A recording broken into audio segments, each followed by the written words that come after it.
In a place that used to be a city, where fragments of civilization can barely be recognized, a man holds another down while huffing profusely. The guy with blue eyes and white hair notes that he knew it. He is much different than the other useless bastards he was with. The man tells him to shut it, but the guy urges him to do what he came here for. He should kill him, as he is the only one who can do it in the first place. But the man refuses, as he will not be the one who makes his hands red with his blood. He promised everyone on this team that he would put him on the chair, so justice is served as it should be. He will be punished according to the law. Now that he thinks about it, he still regrets this day, as he should have killed him when he had the chance. Later, the news reveals that the infamous villain, Sunghwan Huang, the person who made the entire world scared, has been captured and swiftly sentenced to death. To ensure maximum safety, a superpower suppression device has been placed on him, and he has also been imprisoned on the 5th basement floor of the Ruculus Prison, famous for holding every villain at one point. Additionally, the mighty heroes who fought along Gangyu Seo will be buried together, and their burial will be held tonight, to commemorate that their sacrifice was not for nothing.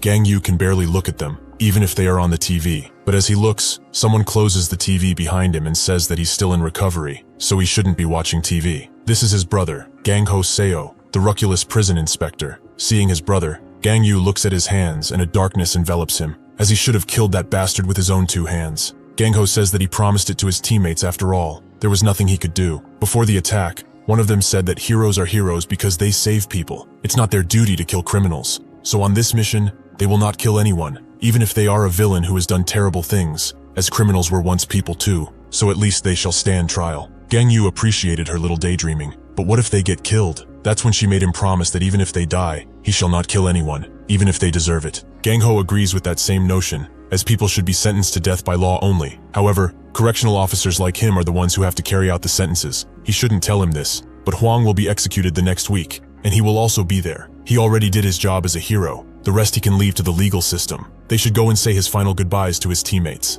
At the site where the heroes were buried, countless flowers and messages are placed, while everyone is screaming for the swift death of Huang. Gangyu also went to place a single blue flower, but a week after this, on the day of Huang's execution, Gangho was killed. The killer who killed countless people in the name of a bygone ideology survived, yet his brother, who did everything for the law and was a dutiful man, died. As he sits down at Gangho's funeral place, a woman by the name of Se Yun-jo, the Ruculus prison warden, arrives and asks if he would like to talk for a minute. When he agrees, she hands him a video of what happened during Huang's execution. Reluctantly, he watches it. When they were all dragging Huang to his final moments, he recognized Gangho as Gangyu's brother, and also felt that he didn't have a single superpower. Is that why he's a prison guard? He also wondered which one of them was older, but Gangho didn't indulge him, until he asked how he feels when he takes someone's life. Since he is an executioner, he probably killed a lot of people, just like he did. So how does it feel? He will tell it first, that it feels pretty easy. Gangho asked how he can say that, but Huang was quite literal, because as soon as he scrapes someone with his finger, they go pop, in an explosion of viscera and blood. Gangho said that they are not the same, as he is ridden with extreme guilt whenever he has to kill someone. Even monsters like him, even though all he does is press one measly button, he still gets night terrors and can barely sleep anymore. Even if they are people who deserve it, the prisoners he executes live in his head rent-free, and will haunt him until he dies. Huang asks why he's still working here if that's the case, but Gangho notes that someone has to. It's just a job at the end of the day. When the execution was about to commence, Gangho asked for Huang's last words, but he just asked who's older between him and his brother with a sick smile, prompting Gangho to start the execution. The reverse countdown started, and at 1, the video cut off. Se-yoon explains that right after the moment of execution, all of the power in the facility shut down, which was done by an unidentified EMP strike, allowing Huang to escape. All of the correctional officers got down, and the eldest out of them called for backup over the radio, as the prisoner they were carrying has escaped. But as soon as Huang touched him, he started to convulse and grow blemishes, until, like he said, he exploded, right in front of Gangho. Huang went up to him and said that he must be the elder brother, but he would like some confirmation. Gangho did not know what to do, so he did what his job entitled him to do, attack Huang. Naturally, he didn't have a chance, as Huang just took his arm off, but he was still pressed about who's older between them. He must know. Even in his awful state, Gangho picked up his baton and charged in, as justice must be served, and monsters like him shall be killed. At that moment, Huang compressed him into a lump of flesh. Now, the EMP strike has set all of the prisoners on every floor free, meaning that they now control the prison entirely. They fortunately managed to stop them from breaking out, but many officers are still inside. Perhaps they are dead by now. Gangyu asks who launched this EMP strike, but Se-yoon doesn't know, as they are still looking into it. She apologizes for coming to his brother's funeral and daring to ask something of him, but can he suppress the riot at the prison? Gangyu instantly agrees, but he has one little condition he wants met. His old teammates always told him that heroes save others, not kill them, and his brother, who was a correctional officer, said that people can only be sentenced by law and nobody else. The people who carry out these duties are the executioners, so he will not go inside this hell as a hero. He will enter the prison as what the prisoner fears most, the executioner. He introduces himself as their new corrections officer, but these guys know who he is. Why is a hero like him wearing that uniform? However,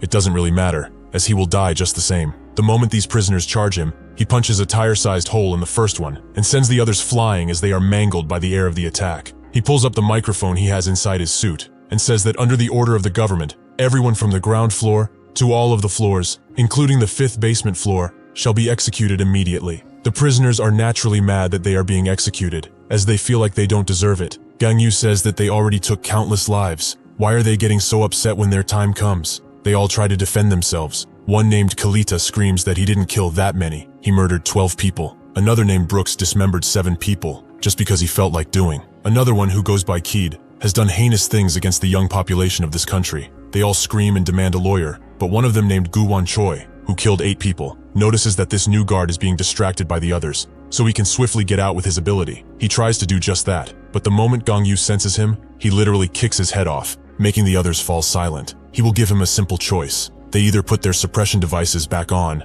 and return to their cells and wait for their execution, or they can die right now, by his hands. One of them tells him to stop talking nonsense. The latter is the much better choice. They are going to die anyway. Might as well fight while doing it right. The terms of his negotiation make zero sense. What kind of guard is he anyway? Gangyu notes that he's misunderstanding something. This ain't no negotiation. This is the last chance for mercy that he is graciously offering them. The others begin talking, with the common consensus being that they should surrender. But that's when the guy who spoke earlier screams at everyone to listen with his power, which certainly does make them listen. Hero or not, there's just one of him. He cannot hope to deal with all of them at once. In fact, he managed to kill a second-tier hero before, and teamwork was the secret to success. This gives the prisoners newfound confidence, and the man rallies them behind him. They should not feel intimidated by this bastard. They shall quickly deal with him and go out into the world once again. Gangyu looks at this instigator and thinks that he must be the one that the warden told him about. At her office, Se-yoon explained that the prisoners of Ruculus are grouped by their threat level. The ground floor holds over 300 killers, who have killed several people. The first basement floor holds about 100 or so criminals that put entire towns in danger. The second floor holds about 30 criminals, who put entire cities in danger. The third floor has 10 people that can make entire nations fall. The fourth basement floor holds only 5 people, which is a threat to the continent. And the fifth basement floor holds Huang and 2 others, who are dangerous to the entire world. She knows that this is a lot to ask, but fortunately, he will have to only face a number of them. Because these prisoners, at the end of the day, are still criminals. Whether on the 2nd or 5th floor, they will certainly start killing each other, out of boredom or out of pure enjoyment. The only place where this is different is on the ground floor, as all of the prisoners in that place are united under one man, Hylason. He has a special superpower that can empower others around him. Gangyu says that he attacked a hospital with 30 criminals to kill 7 people, and a second-tier hero named Hayes, for a total of 8 people. Hylason says that he's wrong. It was actually 10 people, since the hero woman was pregnant with twins. Hearing this, Gangyu calls the warden and says that he may use a little force, so he wonders if this prison is sturdy enough. Se-yoon gives him the go-ahead,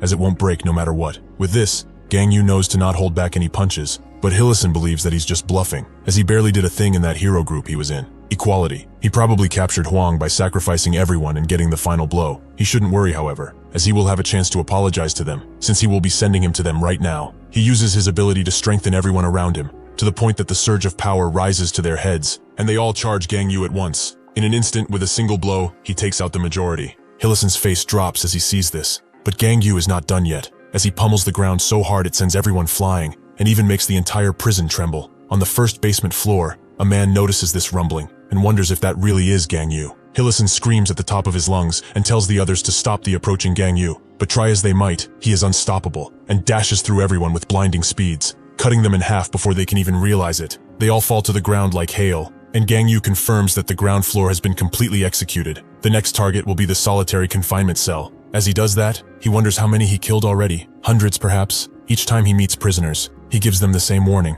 put the devices back on, or die. One of the last dudes that tried to attack him had his head blown off like the others, while his buddy immediately surrendered and wanted to put the device back on. However, this was just a ruse, so he can surprise attack Gangyu with a large explosion. He was ecstatic to land the hit, but Gangyu wasn't even scraped by this weakling, yet it reminded him of something. What a captured villain said to Tomai when she captured her. She pities the fool that has no physical type ability, as they cannot feel the ecstasy of crushing a person with their hands. Gangyu did not feel any emotion from doing such brutal acts. It's like he's crushing eggs with his fists. Too easy. He eventually makes it to a large holding cell, where the man inside notes that he knew it was him who made all of this commotion. But how long has it been? About 3 years, right? This is Chuck Fielder, arrested and sentenced to die because of numerous accounts of cannibalism and desecration of corpses in general. He is glad to see that he found himself a new job, but he doesn't look that happy with it. Gangyu gives his warning, but Chuck just says that he knew in his soul that they were going to meet again. He even remembers the first time they captured him. Does he remember when he saw the pot of delicious stew he prepared? And he urged him to take a bite, as he's not going to have something more succulent than human flesh. He can guarantee it. He was so mad that he tried to kill him, but that blonde gal he was with stopped him. He knew at the time that he was very mad at her decision. He thought that his teammates were a bunch of fools, right? Gangyu has had enough of his yapping, and presumes that he chooses to die now. Chuck asks if he knows why he kills people, but Gangyu couldn't care less, and cuts his head off. Even so, Chuck still speaks, and explains that he does it so that they remember him. Whenever he kills someone, he becomes the only person they ever think of at that moment. He can use his power to engrave the memory of his victims in their eyes, so that they will never forget him, even if they die. This is his superpower, hallucination. To prove his point, he says that he remembers every person he has killed, and will name them one by one. As soon as he tries to do that though, Gangyu cuts his hand off, and says that this is why he was in solitary. He was actually aiming for that ugly mug of his, but it appears that his power isn't as omnipotent as he believes it is. Chuck just laughs, and wishes to ask something before he dies. Does he remember the people he killed on the way to this place? Gangyu says that he doesn't, since they are all worthless scum not worth remembering. With this in mind, Chuck uses his ability to make all of Gangyu's dead teammates appear, as he truly wants to make him remember their meeting. Even after seeing them,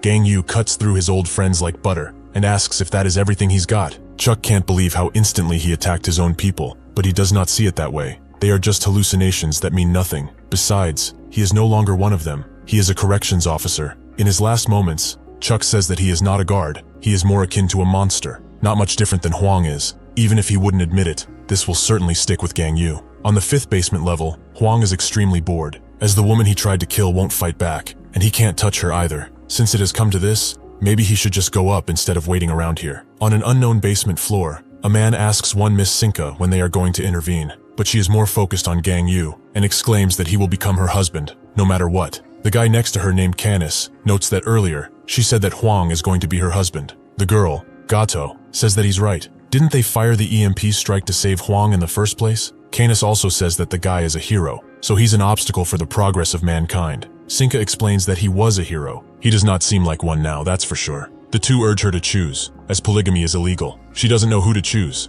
as they both have nice traits. But since it has come to this, the one who survives will become her man. Eventually, Se-yoon appears in the prison, and congratulates Gangyu for swiftly taking care of the ground floor. The prisoners will get more powerful the more he descends, so she suggests getting some rest, but he refuses, as he will head down right now. She understands, but has a favor to ask while he is still down there. They are still getting signals from some surviving correctional officers on the lower floors, so if he can, he should save them, so that they may return to their families. He asks how many officers are alive, but they do not know, as the communication devices are all banged up, except on the 5th floor. It's as if someone wants them to see the atrocities committed there, no matter how gruesome they may be. The team confirms that they are ready to open the 1st basement floor, and the warden also authorized the procedure. Her last words to Gangyu are that of warning, as he should be careful, since the prisoners will certainly be stronger than before. The instant the heavy metal doors open, Gangyu is struck from 2 sides by 2 buff criminals, while the others spam ranged attacks to make sure that they finish him off. Se-yoon becomes startled and worried for Gangyu, but someone comes from below and says that she should worry about her own problems, as she will have plenty soon enough. He cannot believe that he actually caught the warden.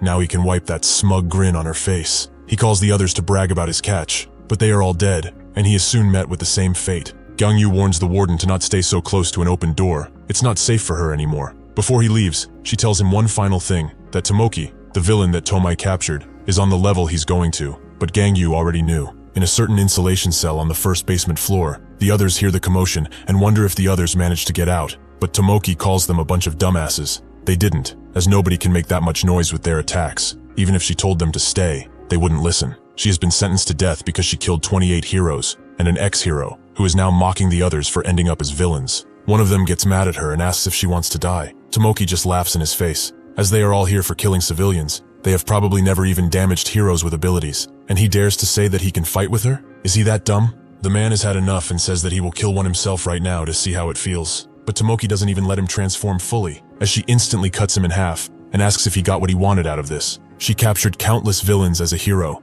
and learned how to fight against people who have these superpowers. She used that to kill a bunch of heroes too, so they should all join forces with her, as she can guide them on how to hunt these heroes like dogs. And as a bonus for joining, she will tell them about Gangyu's abilities. The others who don't wish to challenge her ask how she knows of Gangyu's abilities, but she notes once again that she was a hero once too, so she knows many things about most of the heroes. One of them wonders if that will even make a difference, as he was a part of equality before, which means that he is a first-tier hero, unlike she is. She's third-tier at best. Tomoki just laughs and explains that after Ryosa became leader of that group, she started to reform the entire hero industry. The first thing she did was refining what it meant to be a hero, and banned everyone from killing villains, no matter what. She also initiated a training program that made multiple heroes train at once. And lastly, but most importantly, she completely abolished the tiering system, which ranked heroes before. They may wonder why she's telling them all of this history, but the tier system was taken down before Gangyu joined the team. Nobody saw him joining that group, because he didn't have many achievements to speak of, so naturally rumors started flowing.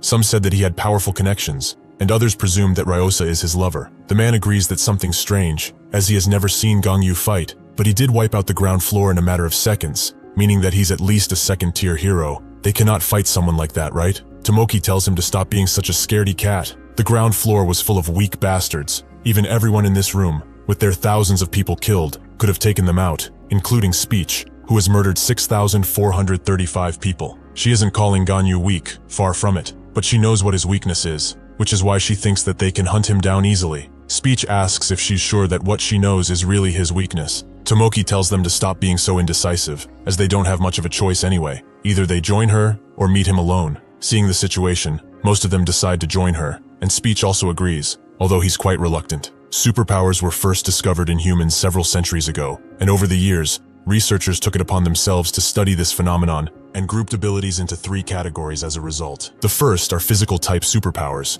which strengthen or modify the user's body. The second is creation-type superpowers, the ability to create materialistic things out of thin air. And third are the special-type superpowers, all other powers who do not fall in the first and second abilities. All of the prisoners stand in front of their cells, while Gangyu arrives, and Speech uses his brainwave communication ability to connect everyone to the same waves, allowing them to see Gangyu from everywhere. And Tomoki thinks that he has physical-type superpowers, just like she does. She thinks that she knows of his weakness because she saw him train once when she was still a hero. He was against a robot, who immediately went to blast him. Gangyu once again tells them to put their devices on or die, but that's when a blast hits him, which he doesn't even try to dodge. This is his weakness. He refuses to dodge any attack. That is why Tomoki cleverly placed prisoners with creation and special-type abilities behind the cells to blast attacks on him. She also knew why he refused to dodge the attacks, because he simply did not need to. But this is precisely why she added something to that barrage of attacks, as Gangyu is suddenly coiled by countless suppression devices. Before this whole thing happened, she sent everyone to search the bodies of the guards and find the suppression devices, but Speech wondered if they would work on him, since these are only the first basement floor level. She said that it's fine. They just need a bunch of them to suppress him, 10 if he's a second tier, and 15 if he's a first tier, even though that is unlikely. She ordered Million, who can make any item lock on any target, to hold them and prepare to strike him. But just because she wants to be safe, they should put 30 devices on him. That will do the job. The others start to celebrate, but soon, their faces crumble into frowns, as the flaws in Tomoki's plans start to become visible. The first flaw was that Gangyu is far more powerful than any first-tier hero. Speech confirms that he broke all the suppression devices, which confuses Tomoki, but the others scream at her to tell them about the next phase. Do they start it? She tells everyone to begin the second phase, which is to hold a few guards at power point and warn him to not get closer, as these innocent guys will die. When they are done talking, the second flaw in Tomoki's plan appears. She thought that Gangyu only had a physical ability. The others die in pain and anguish, because they were not told he had these kinds of abilities, as the others come out of their cells and try to surrender. The third and biggest flaw in her plan appears. She thought that she could win against somebody who outclasses her in every aspect. Eventually, Speech has nobody to connect to with his ability, and starts screaming at Tomoki. Everyone was wiped out. What the fuck are they going to do now? He continues to scream at her while she wonders what to do, asking her to say something at least. But this was his fault in the first place. He shouldn't have trusted someone who used to be a hero. Tomoki has had enough of his constant screaming, and stabs him out of rage, multiple times in fact, while screaming at him to shut the hell up. She still wonders how he got past those suppression devices. Does that mean he's just that strong? That's when she notices that a guard is in the room with her, and since she wants an outlet to let her rage out on, she chooses to maim him with her claw. But before she can, Gangyu cuts her hand off. He asks if she has any last words before her execution, but she just says that she's screwed. Gangyu asks if those are her last words, but she asks if it's true that all of the heroes in equality are dead. Gangyu confirms it, meaning that Tomai is dead too. She can't believe that she's gone. She told her not to become a hero, but her foolish little sister did not listen. She also can't understand why he's killing people when he's a part of equality. Do the other heroes know about his actions? Ryosa desperately tried to change the hero industry, but by doing this, he ruined everything she worked for. She's probably looking at him in shame now. Gangyu does not let out a sliver of emotion,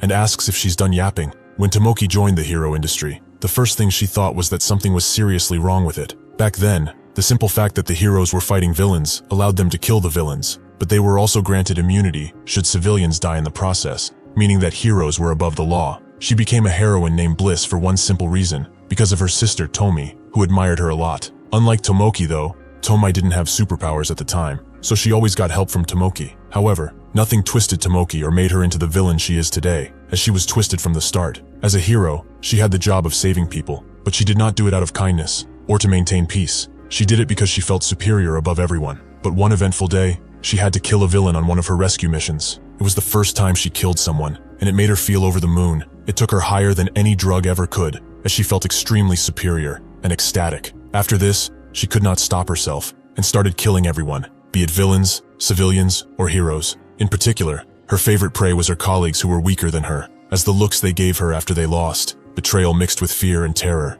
and the final cherry on top, them begging for their lives. She could not get enough of it, but soon, things would change. Tomai thought it was quite strange that Tomoki was always late, and she also sensed a heavy scent of blood around her, so she decided to follow her, and that's when she witnessed her sister's actions. Tomoki wasn't that surprised that she saw her. Instead, she invited her to join the fun, but if she does not, she will keep enjoying the fruits of murder. That is when she was chained up for the first time, and also when Tomai unlocked her powers, and stopping Tomoki was the whole purpose of her heroine career. After this, she officially registered as such and hunted her sister down as a villain, until one day she managed to catch her. Tomoki wasn't that sad though. She just told her that it's sad she doesn't have a physical type ability, as she will not enjoy the succulent feeling of crushing someone's head with her own two hands. How much ecstasy can be felt from it. At that moment, Tomai denounced Tomoki as her sister, and sent her to prison. She asks how she died. Did she go in peace at least? Gangyu tries to remember, and eventually does. She died in pain, while calling out for Tomoki to save her. She feels like she shouldn't have asked,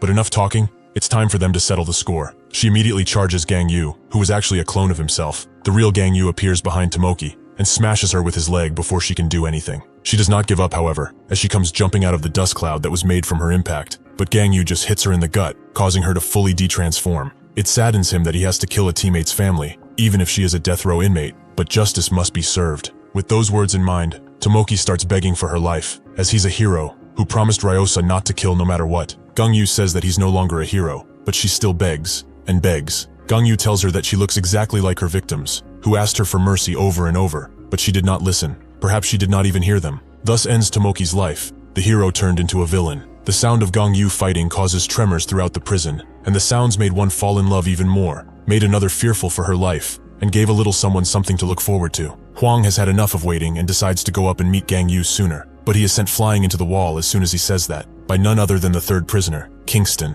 Hwang notes that he's quite scary, but Kingston says that at his age, he can hardly be called that. He is also the first prisoner on the 5th basement floor, and the first prisoner ever. The warden is shortly informed that Kingston and Hwang have met, which she was waiting for, as this means that one of them will certainly die. And personally, she's betting on Kingston to win, as he's not as threatening as Hwang. But why is he keeping that woman in the air like that? Hwang doesn't really want to play with an old man, but Kingston will certainly like to play with him. He is the first criminal to be locked up here, and he is also the longest-serving inmate, even if he's on death row. Unlike most inmates in the basement levels, who were imprisoned for killing millions, Kingston only killed 3 people. The first victim was Caracas, the most powerful villain of his time, and the 2 other victims were Clark and Hilo, the most powerful heroes of the time. He appeared out of nowhere and killed the 3 most powerful people in the entire world. Everyone said that they were invincible, and since he killed them, this makes him the strongest person in the world, right? Truly disappointing. After this, he let the government capture him. Even though he was the biggest threat the world has ever seen, he voluntarily went to prison. Since the government and Hero Association were not on good terms at the time,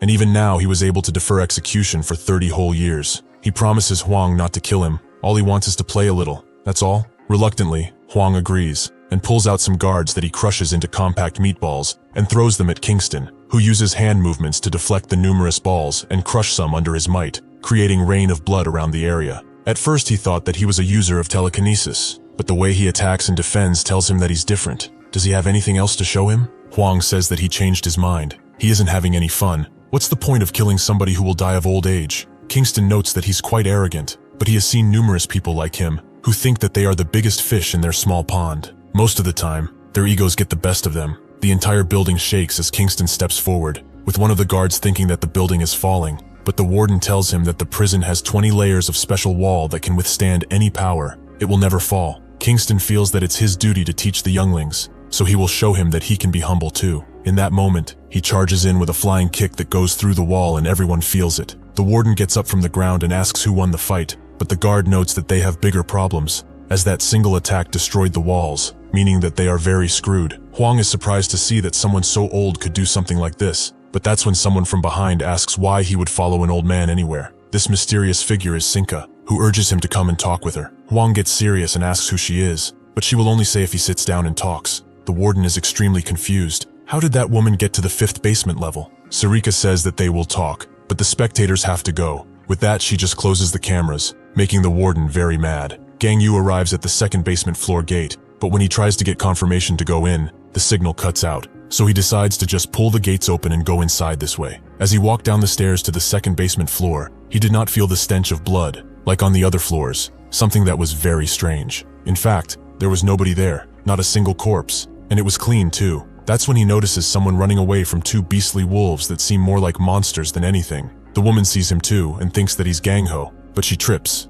allowing the beast to charge in. Naturally, Gangyu kills them and asks if she's alright, but she just goes to hug him and says that he was supposed to be on the 5th basement floor. What is he doing here? And how did he get superpowers? Gangyu grabs her and says that he is not Gangho, he is his brother. She knows about him, as he is a hero, but why is he wearing that uniform? And why is he here? Gangyu notes that it's not safe here, so she should go up as everything is clear. She apologizes for acting like that, calling him brother-in-law. She knows that this sounds strange, since she has not introduced herself, so she will now. She is going to become his sister-in-law, and if she might add, they really look alike for brothers. In the isolation cell of this level, Miel tells Mael that there's an intruder in their midst, so he wonders how many sins he has committed in his life. Mael notes that he killed one of her innocent little puppies, so it becomes clear to Miel that he will be going to hell. The woman who goes by Jia Hong says that she has only seen him in videos and pictures, but he looks nicer in real life. Gangyu notes that his brother told him about his girlfriend, but he didn't say anything about getting married yet. She notes that it was a rush job, as she found out that she was pregnant pretty recently, and that his niece or nephew is currently inside of her. Gangyu is extremely shocked to hear this, and she says that it's hardly been a month. They only found out a few days out, and Gangho said that he will tell him after he is done with Huang. Gangyu's face becomes ridden with sadness. He does not know if he has the strength to tell her. She asks why he's here in a uniform, and so he explains that he was commissioned to execute all of the prisoners in Ruculus, which she is surprised by. Did the warden make him do it or something? Gangyu notices she doesn't know what happened, so he fills her in about the EMP strike, though they do not know who did it. She asks what happened to Gangho, as he was on the 5th basement floor. Gangyu tries his best to tell her the truth, but given the circumstances, he chooses to lie, and says that he's still sending rescue signals. She is relieved to hear that, and Gangyu tells her to go up, since it's not safe. She wants to stay, however, as she can make it easier for him to go down, since she has the ability to, psychometry, which allows her to go through people's memories. Naturally, she would never do that to him if there was no good reason for it, but she used it before to find out about the inmates, and if they were really guilty. Gangyu asks how this ability will help him, so she explains that this entire floor is under the control of Miel and Mael, the inmates that were put in the isolation cell. They are siblings that have summoning special type superpowers. What they summon is a creature that stabs people in the heart. Then they use their ability to make puppets out of these victims, and currently, every single prisoner has become their puppet. Gangyu already knew that, because they are Mago's disciples. He does not need any information, so she should go already. She refuses again, as some of the combatants' puppets the siblings control are correctional officers. He will not be able to distinguish between them since they are all puppets. But she can, as she can go through their memories. Gangyu asks if they aren't dead already since they are puppets, but she promises that they are still alive. They will be themselves once they are released of the power. Gangyu notes that they are dangerous criminals who will not listen to her, but this dumbass woman believes she can still persuade them. In a last-ditch effort, Gangyu tells her to think about the baby, but even if she's expecting, she is still a corrections officer, and she must serve the country as such. This reminds Gangyu of his brother, so he agrees, but he envelops her with his power, to keep her from harm. She just hopes that this won't affect her body, as it feels weird. Eventually they meet some soldiers, who were made by Miel it seems. Hong tells him that most of the officers were captured by Miel. He's the older brother, so he should keep it in mind. Gangyu asks which ones are the officers, and so she uses her ability and finds out that there's only 2 here, the ones in the back. She tries to give him advice on how to do it, but Gangyu just envelops her in more power till she cannot see, as there is an easier way to spare the officers. He envelops them in his binds and starts killing the inmates, as this is what he was sent for. As he does this with ease, the siblings watch him from a crystal ball. Mael wonders if he's stronger than their master, but Miel doesn't know, making Mael ask if he's stronger than that woman. She goes next to him and says that she's scared, but Miel tells her to cast away her worries, as he will not be able to kill them easily. After he is done with the soldiers, he lets Hong see again, and she asks why he did something like that. He apologizes, as he should have told her in advance, but he did what he had to do as a correctional officer, execute the inmates. She wonders how he did something like that, since the execution devices are on sub-level 5, but he says that he did it with his own 2 hands, making her ask whose idea it was to do something like this. Gangyu confirms that it was his, and Hong asks if the warden really agreed with this. He said that he did, which makes her frown and wonder what that hag was thinking. She also asks if he's okay with something like this,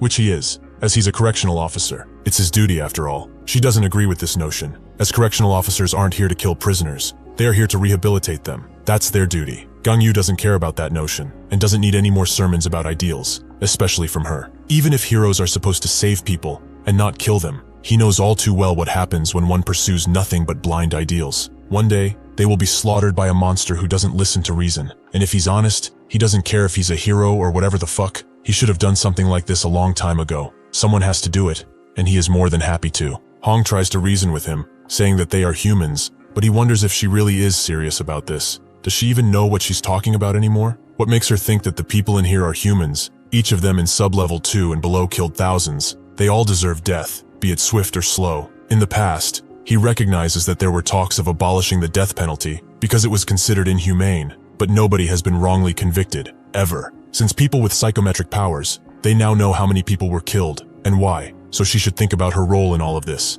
In her delusion, she still feels that they have a story to tell, especially the 2 they are going to. However, Gangyu tells her that everyone has a story, including their victims. Besides, it makes no difference. They will end up dead anyway, whether they die by his hands or execution. She feels that it's wrong for a single individual to decide that and do it. Gangyu doesn't care anymore, and tells her to shut it. If she keeps saying stuff like that, she will be sent upstairs by force, and he will handle the situation how he knows best. With that, she shuts up, and eventually they get to an area with some dark soldiers. He asks how many officers are there, and Hong tells him that the 3 in the back are 3 in the back. Before he charges in, she says that Gangho will be quite sad when he finds out what he did. This pushes Gangyu over the limit, and he doesn't even try to dodge the incoming attack, as he is filled with rage. All of this fucking idealistic talk, it brings him bitter rage. Talk and some more talk, like they know what it takes to do something like this. Even in this state, Gangyu managed to calm down by killing the 5 prisoners. Sinka watches him and says that he keeps getting more awesome the more he descends. Gangyu and Hong continue to walk until they meet another group, and when Hong tells him where the soldiers are, he tries to swiftly get to it. But that's when Miel and Mael come out, welcoming him inside. He is quite glad that he saved the trouble of searching for them. They ask Hong why she didn't come with them, as she would have gone to heaven. But Gangyu tells them to release the mind control they have on the people. He promises them a swift death if they do that. Miel asks if he can just not kill them, but he explains that the prisoners on the ground floor and first sub-level were given a choice, to die or put their devices back on. But everyone on sub-level 2 and below has killed thousands without even thinking. They deserve death. Miel notes that he heard he used to work with their master and the woman who captured them, but he is much different than the 2. Mael says that he will surely go to hell, but Gangyu wonders who will end up there first between them. Miel says that if he promises to let them go, they will release their people, but Gangyu instantly denies it. Hong tells them to not make things any worse and put the devices back on quickly, but Miel believes that they did nothing to deserve the death penalty. She must know that, right? That is why they refuse. Gangyu tells her that beasts cannot be persuaded, no matter how much she tries. But there are ways for them to understand, especially pain. Oh, do they understand pain? Miel notes that he doesn't wish to fight him. He should hear their story, as then he will certainly negotiate.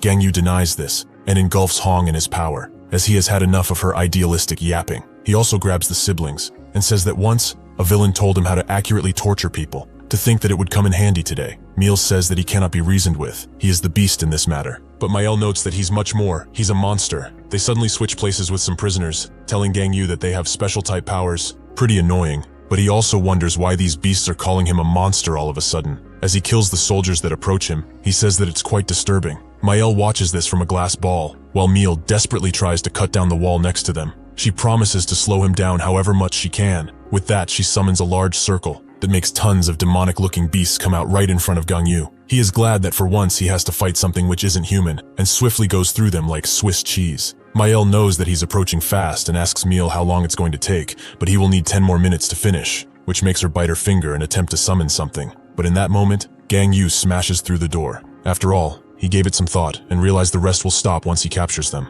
There is no point in fighting, so this is their last chance. Either they release the prisoners and receive a swift death, or they will die under brutal torture. He asks them once again to release their power, but instead Miel summons a fake imitation of holy angels, Michael, Gabriel, Raphael, and even Uriel. They do not live long, however, as Gangyu instantly cuts them down, which makes Miel pick up some officers and demand he stay back. Or does he want to also hurt the prisoners? Gangyu notes that if he does not let them go, his sister will suffer a terrible fate. He puts pressure on her, making her scream out in pain, and as her little bones crunch, Miel relents and says that he will withdraw his powers, but he must speak with Hong first. Gangyu demands he releases his powers first. He will not stop until he does. With that he does, and everyone captured by the power is now free, including the prisoners, who are instantly cut in half. The officer wonders what happened, but he tells them to go upstairs already. Miel asks to keep his end of the deal, which Gangyu agrees to, but they will go somewhere else for it, as he doesn't want to make a pregnant woman see something like this. She is eventually allowed to see again, and Gangyu says that it's over now. The people were released from the grip of the ability, and there are 2 criminals who wanted to talk with her before their execution. She asks to put suppression devices on them and leave it at that, but Gangyu will not repeat himself anymore. These fuckers killed thousands, and he will finish them off even if he kills him. Miel notes that they did nothing to deserve the death penalty, so he asks her to say something. Hong really tried to say something, but what they did, she could not defend them against, meaning that Gangyu was right, and since he kept his promise, it's time for them to die. Mael starts to go into shock while screaming, but it won't save her from the vengeful hand of justice. However, Mago will, as he casts a protective barrier over them, wonder what is going on around here. Gangyu wonders if this is the ability of the twins, but he knows that no criminal can cast a defensive barrier like this. So Mago used that ability. But why? Why cast this type of magic on criminals? It doesn't really matter though, as nothing will stop him from executing these murderers. As he breaks the barrier, however, Mago puts another in front of him, and another after he breaks that one. Gangyu continued to destroy the barriers, but he kept feeling uneasiness throughout. He remembers when they were all at a park and Mago was greeting some kids.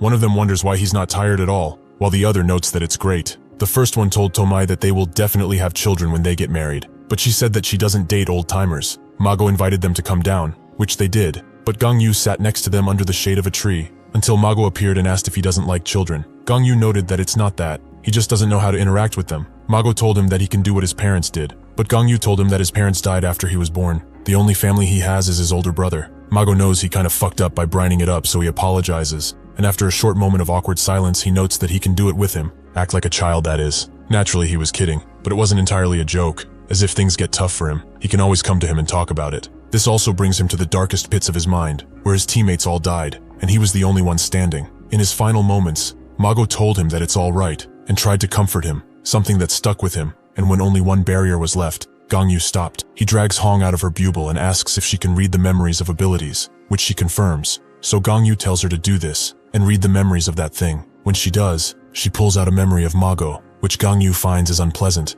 But why are the memories of those 2 murderers next to him? She says that, because this ability was cast on them, he didn't display them on purpose. Gangyu notes that this doesn't mean he wants to spare them. He will kill them, no matter what happens. With that in mind, Hong lets him see their memories. He sees an auction, filled with the scent of despair and greed. Miel and Mael were also there, when they were 6 years old, and sold as slaves. The ability user auction is an underworld occasion below a fallen city, that was open solely for VIPs that like to collect rare abilities as a mere hobby. Miel and Mael were both sold by their father at these auctions. Among the countless popular abilities that are bought, the special types are the most sought after, as are those who have the physical type and transform their bodies. The summoning type is one of the most common among ability users, so they were both quite cheap, though that was just a ruse. They never revealed their special type abilities, making them stay locked up in a dark cell for a long time. Just as they were preparing to get written off as unsold goods, a woman came up with the proposition to buy them because she was very curious about their abilities. The auctioneer asks if there's another reason for buying these 2, as they are kind of useless. He was only asking because there is no way to refund her purchase afterwards. The woman explained that she was curious about something, more specifically what would happen if an angel mixed with a demon. Mael and Miel didn't understand her, which the woman didn't expect them to, but they will soon find out. Suddenly, an explosion large enough to encapsulate the entire area covered them, though they were only safe because of a familiar green spell cast on them. Naturally, the siblings were also safe, and Mago was the one who did all of this. Lipus, Mago's assistant, who had no reason to dress like that, asks what he's even trying to teach her here. To blow people up? Mago laughed and said that if she worked hard, she would be able to one day do the same, and she shouldn't forget that imagination is the most important thing in a summoning type. He also asked if she finished the task he handed over to her, which she confirmed. All of the people who participated in the auction were taken away, and the ones captured were freed. Mago suggested they go for another class, which Lepus didn't like, as she doesn't really believe summoning meteors is really that informative. That's when Miel grabbed their attention and asked if they could come too. He also explained that they are summoning types, just like he is. Lupus told them that Mago promised to have only one apprentice, but he doesn't remember saying that in the past, so he asked to see their abilities. Miel and Mael did as they were told, and summoned an angel and a demon respectively. Lupus thought they were strange, as kids with summoning abilities like to spawn toys and su. Mago became interested in them, so he decided to take them under his wing. For 3 years,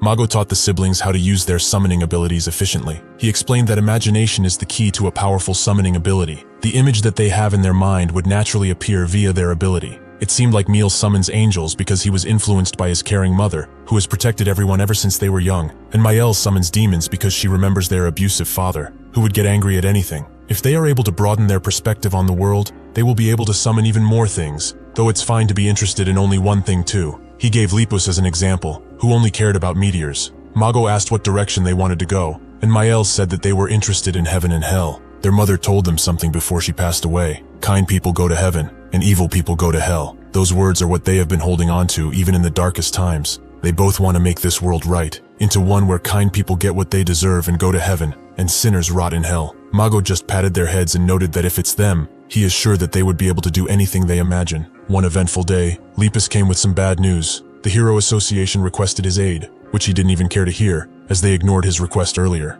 That's when Lepus said that a Swede appeared in Finland, which shocked him, and he said that they must gather all members of Equality, though they couldn't find them. With nothing else left to do, he wanted to see Miel and Mael one final time. He told them that he was leaving, with Mael taking it the worst, but Miel wondered when he would come back. Mago, with a sad expression, told them that it would be a few years, since their opponent is very tough and dangerous. Mael asked if they could go with him, but Mago refused, as the opponent was far too vile to even consider something like this. Mael began to break down, as she didn't want him to go, and she didn't want to be thrown away again. Lepus told them that they would never be thrown away since they are not objects, but to ease their pain, Mago gave them one last gift. He summoned the clothes they are wearing even now, and said that with these, he will always be with them, no matter what. He advised them to go to a shelter and have people help them, as they would surely meet again someday. Some people may put the blame on Mago for what happened next, as Miel and Maele didn't go to a shelter out of fear of people, instead choosing to isolate themselves in a remote mountain and strengthen their abilities. In that remote place,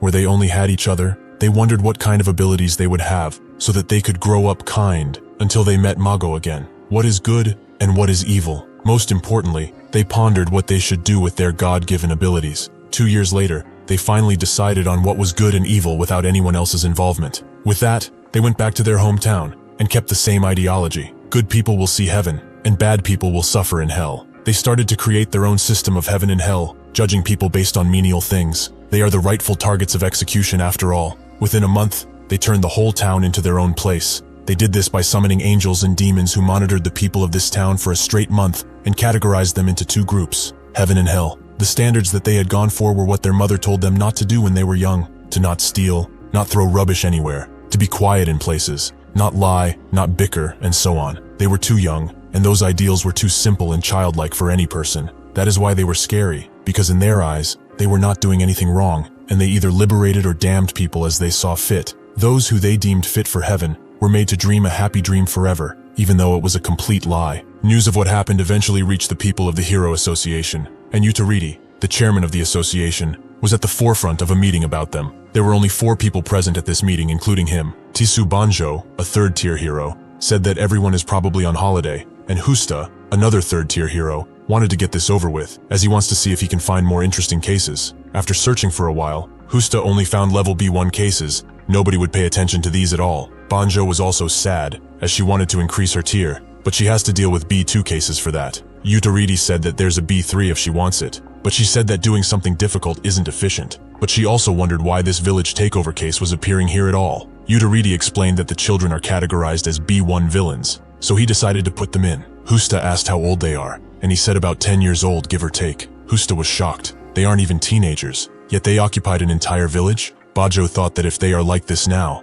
they will probably end up being B2 or B3 villains. Husta suggested they take them in and raise them, but Utoriti noted they don't have the resources for it, and it would take too long. Additionally, they are already apprentices of Mago, or at least they were. Bansho told them that if Mago raised them, it was his problem, but Husta informed her that he was in Finland dealing with Aswid. That's when the third member perked up and asked if she could go. This is Chitu, a third-tier hero, and a summoner at that. When she finally got to the town, she saw quite a sight while on a road nearby, as countless people were floating in the air. Mael and Meal instantly got their eyes on her, but she just started taking pictures with the various soldiers, while wondering what kind of ability this is, as these guys don't look all that dead. Suddenly the siblings appeared before her, and asked why she had come here. Chitu was pleasantly surprised to see that they are in the special category, as she always wants to see all of their abilities, and asked if they had any more. Miel wanted his question answered, but instead Chitu wondered if Mago knew that they were a special category. From what she knew, he only took in summoners as apprentices. That's when she realized that they didn't tell him at all, and Miel asked who she was. She removed her mask and said that she was their senior,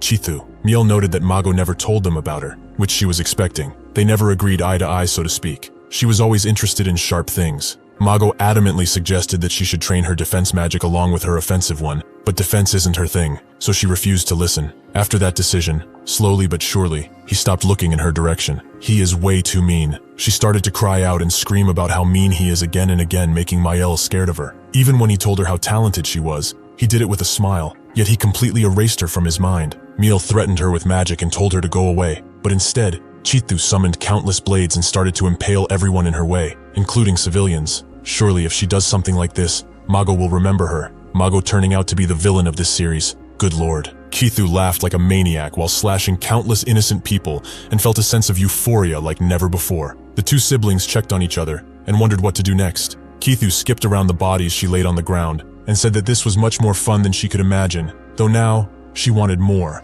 As she threw one of her blades at another person, however, the siblings appeared and protected them, which made Chitu happy, as they really got their defensive magic down. A guard tried to attack from behind, but she was too swift and told the siblings that they needed to work on their attacks. Mael said that she will definitely end up in hell, which made Chitu sad, as he is their senior, so she feels that some respect is in order. If she is honest though, she always wanted to use her ability on a bunch of people at once, but if she did that normally, she would end up in jail quite fast, even if she is a hero. However, they both presented her with a golden opportunity and fulfilled her lifelong wish. With all of this, she felt that she could do it. She could finally summon what she always wanted. She started to scream out loud as she used all of her power, and eventually summoned a razor blade, even though she was bleeding from her face. The power of imagination is the most vital thing for a summoner, and since Chitu felt an experience like never before from killing countless people, her imagination sparked up and strengthened her ability. She was amazed at herself, as she never expected to be able to summon such a large thing, and thanked the siblings from the bottom of her heart. Though now,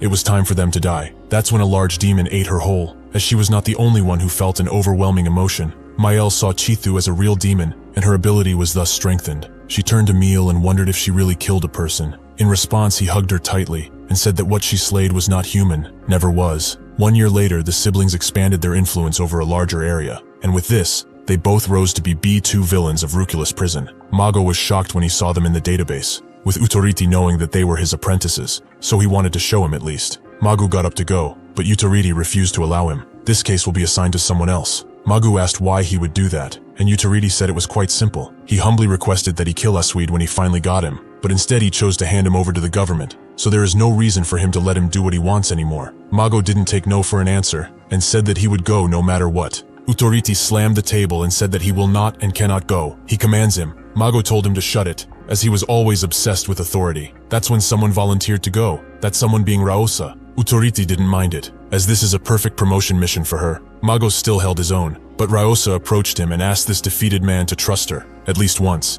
Inside the cleansed city, the siblings instantly knew that an intruder had appeared, and Mael wondered just how many sins she had committed in her lifetime. As Raosa walked into the city, she saw the other heroes who tried to intercept the siblings, who seemed to be alive at the least. That's when the siblings changed positions with them, and Miel asked what an outsider was doing here, and for what purpose she had come here. Raosa introduced herself as a hero, and said that she wanted to bring them back, which immediately made Mael summon a bunch of demons, and tell Raosa to go back, as if she does not, she will end up in hell. Raosa agreed to go back, but she wanted them to come with her so that they could go back together. The siblings tried their best against her, but they couldn't hope to stand against her might. She told them that they are kind children, as she doesn't feel any killing intent from their attacks, which saddened her even more. If the heroes that came for them before were actually good people, the situation wouldn't have escalated so much. It's also strange that even though they think they are doing the right thing, people are getting in their way again and again. The siblings were afraid as she approached, but she promised not to hurt them. However, what they were doing wasn't right, and their old teacher is very sad because of it. Miel didn't believe her at first,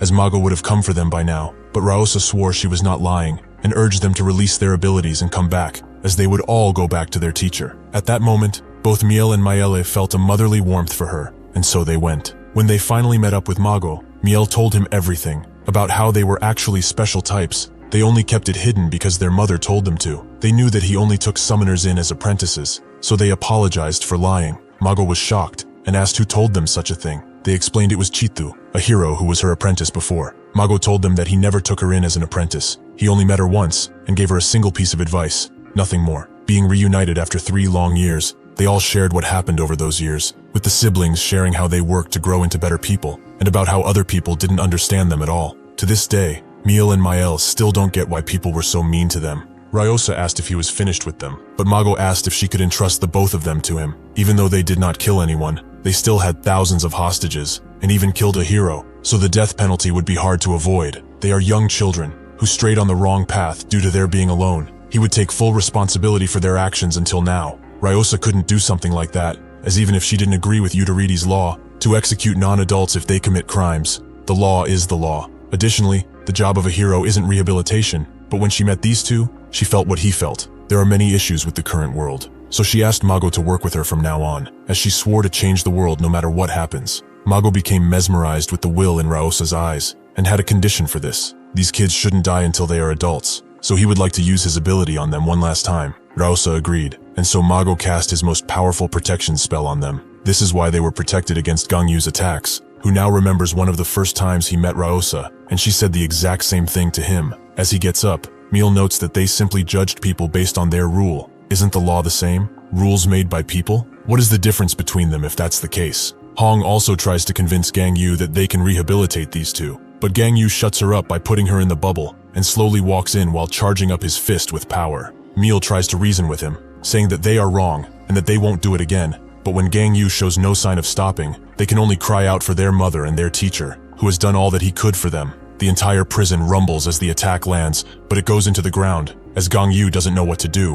1,000 thoughts rush through his head all at once. Fortunately for him, he didn't have to think for long, as Sinka comes from behind and cuts them into tiny little pieces as she enters the room through a portal. She tells Gangyu that he doesn't have to make such a sad face. Thinking so much does not suit him at all. Now that she sees him, he is much more handsome in person. She really made the right decision in picking him as her husband. Before Sinka can say anything else, Gangyu goes for a punch, which is stopped by Canis, who is mad that he isn't listening quietly like he's supposed to. Sinka tells him that he shouldn't be rude, as that person will become his new master soon. Canis apologizes for his mistake, and Sinka tries to introduce herself once again, but Gangyu starts attacking her once again, forcing her to make a barrier. He is quite the impatient one, but since they will be seeing each other for a while, they should chat a little. As he heard, her name is Sinka, and she will be the woman who will become the new Eve of mankind. Gangyu wonders what she's even talking about, but if he's honest, he's just tired at this point. A crazy bastard just appeared right in front of him, and he doesn't know what to do. Sinka notes that she's probably the sanest person on the whole planet, which the others agree with. She notes that mankind is in a precarious situation right now, as it's slowly degenerating as they speak.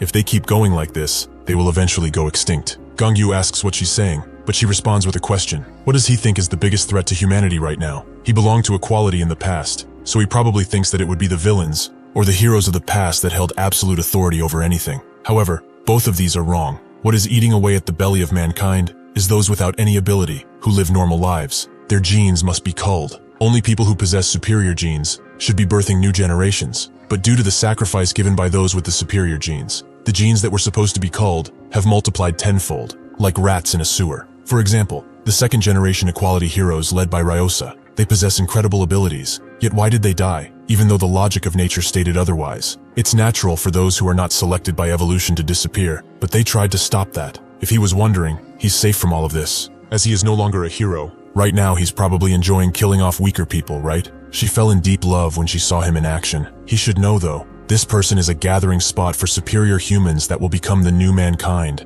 that were unfairly imprisoned for culling the weak. After they get rid of these so-called heroes that want to stop them, and every inferior human together, they will build a world where only the strong exist, the alpha world. She's generous too, as if the heroes change their minds and join them, they will allow them to live. They aren't that strict. Gangyu notes that he doesn't try to kill anyone who's a criminal, but it seems like killing is inevitable at this point. Sinka notes that he shouldn't say something so embarrassing, with her minions telling her that he isn't saying what she thinks he's saying. Sinka understands, but they should do that somewhere else. When they are alone, she will get back to her explanation now, as she was cut off. He is Adam, and she is Eve. Together, they will make children that will lead the new evolution of mankind. At first, she went to Juan to see if he's compatible as an Adam, and even used an EMP attack to save him. However, the security of this place is much stronger than she previously thought, as no external attacks made a dent. This is why, after they got their hands on the internal floor plan, they used a custom EMP and blasted it from within by using her ability. After that, she talked with Juan, but he is underaged and hasn't gone through puberty,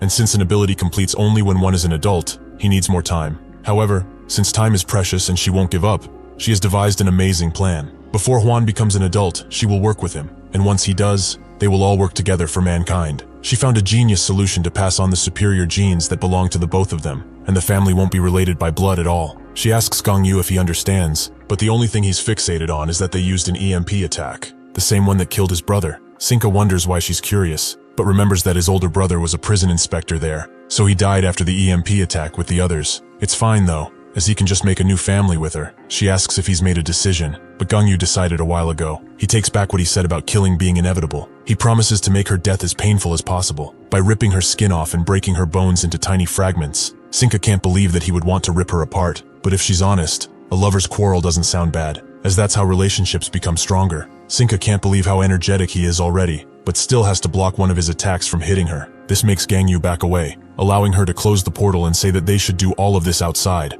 After he cools his pretty little head a bit, Gangyu refuses to let her go, so he charges all of his power and jumps right in front of her, before striking once again and again. Sinka believes this is like a game, so she tells him to come and catch her already. Gangyu does not care for her little games, but will certainly do as she wishes, and crush her skull in. He activates Mode 1, allowing him to move at insane speeds and almost catch Sinka, who moves out of the way and tells him to wait. But Gangyu is long past waiting, and charges in again and again, until finally he is stopped by Gato, who holds him in place. Sinka believes that things were going swell. She had no place to intervene, but Gato tells her that she would have died. Before she can finish her sentence fully, Gangyu grabs Gato and smashes her with full force into the ground, leaving only a pool of red blood. Surprisingly, Gato appears behind Sinka and says that if that guy would have gotten to her, she would have died. Now, what is she going to do for the life that she just lost for her? Sinka eventually relents and says that it's a pity to lose such precious genes. Why did he not sit still and accept the world for what it is? Gangyu activates Mode 5, but Sinka is done sitting around, so she uses multiple dimensions to let everyone out. He should say hello to everyone, as they are the new mankind, and they will be in charge from this day forth. From B3,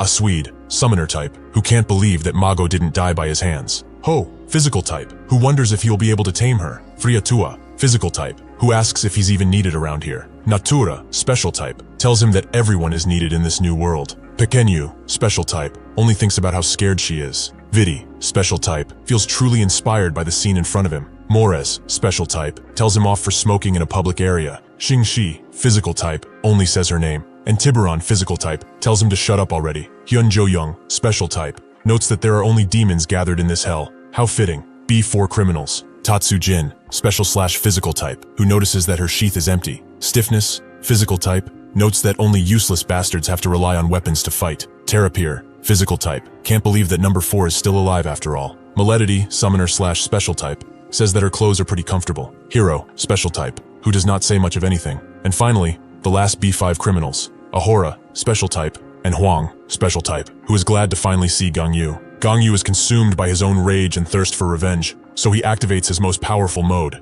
Mode 0. With that, he charges into Huang, attempting to take him down first. As Gangyu approaches Huang, they both unleash a flurry of power that makes the whole prison shake from the clash. Morris feels like this is a barbaric way to spar, while Ho hopes nobody dies from this impact. The guards above tell the warden that they must leave, but she is too stunned by what has just transpired. Not even the smartest analyst could have foreseen such a thing to happen. Gangyu was pushed back only a little, and he activated his zero mode once again. All of the criminals in B3 and 4 were captured by the Equality heroes, but none of them have seen Gangyu engage his battle mode like this. Hero now understands why Ryosa kept him from fighting, even in the most dire situations. Terapir sees him as the embodiment of death, the manifestation of complete and utter power. The people who saw him now had different reactions. Some felt awe, wanting to draw him or brawl with him, while others felt jealousy, because they knew they weren't good enough to face him. One of them felt sadness because of his harsh decision, while one particular guy felt sheer happiness from seeing him like this. Hwang didn't expect for him to have any more techniques since they fought so much. Had he had so much in him all of this time? He is utterly incredible. Gangyu charges in without any forgiveness, but Hwang blocks his attack, as he knows that he has more to show him,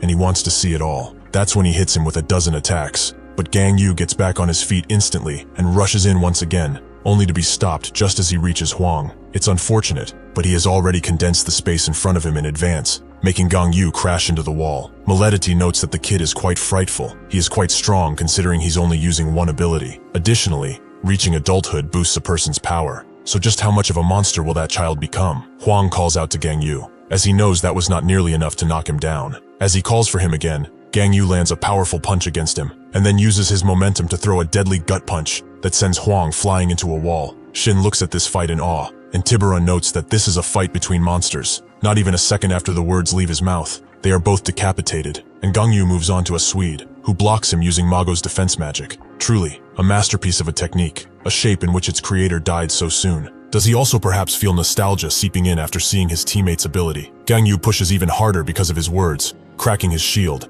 as a Swede notes that he is jealous of his sheer strength. Just before Gangyu annihilates him, Hiro jumps to the rescue, kicking Gangyu away. Unfortunately for them, this isn't even the start of Gangyu's rampage. He will make sure that all of them are punished justly. Hwang tells him to stop, as this was supposed to be their playdate. Additionally, he can still feel that he's hiding something. But what is it? Is he holding back because of the prison officers above? A softie until the end, huh? Something like this is far too boring for him, so he will create a playpen for the both of them. With one clench of his arm, the entire prison begins to twist and turn, rupturing right in the middle and allowing the night sky to pass through. From now on, they should go all out and leave nothing unused. Before the prison was completely destroyed, Gangyu used some of his power to send all of the guards and the warden flying in balls that protected them from the surefire death that was waiting for them below. Now Hwang notes that this place is quite sturdy, allowing Gangyu to move ever so close before Sinka teleports him away from this place. It's quite rude to mess with people when they are using their abilities. Alas, they should go too.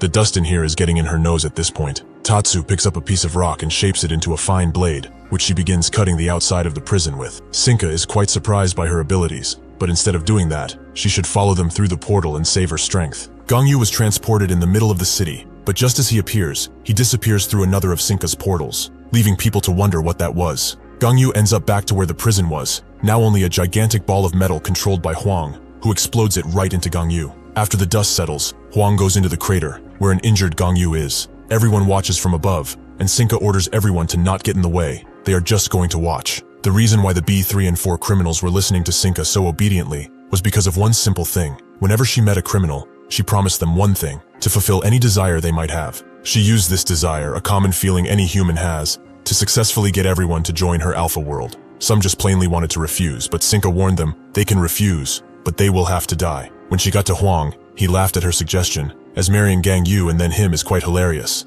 However, he found a problem in her plan. Fighting Gangyu is much more interesting than what she is offering. Sinka was worried for him. If he only goes for short-term gratification, he will become a dopamine addict. He should think about things long-term. If he kills Gangyu, what will he do then? Hwang noted that it was fine, as he would probably die by the end of the fight, but it would be okay, because he would have enjoyed himself. Sinka didn't know what to say, so she told him that if she gives birth to Gangyu's child, and then to his, they will keep him entertained after they grow up. After he becomes an adult, he will become much stronger, and then he will enjoy fighting Gangyu much more. If she works with him, he will be able to have fun until he dies. Hwang saw the excitement in her eyes, and agreed to try, as it sure sounded fun. However, he doesn't love her at all. How would they even get married? Sinka told him that everything would be fine. He would certainly love her by then, and she could promise as such. She's kinda crazy, but I would love her too for sure. Gangyu instantly gut punches Hwang, who now knows that only one hand won't be enough for him. He should start talking too, or is he going to keep silent all throughout the fight? To make him say something, he tells him that what he has been holding all of this time is his precious brother, all nice and ball-shaped. Gangyu's rage overtakes him and he screams out,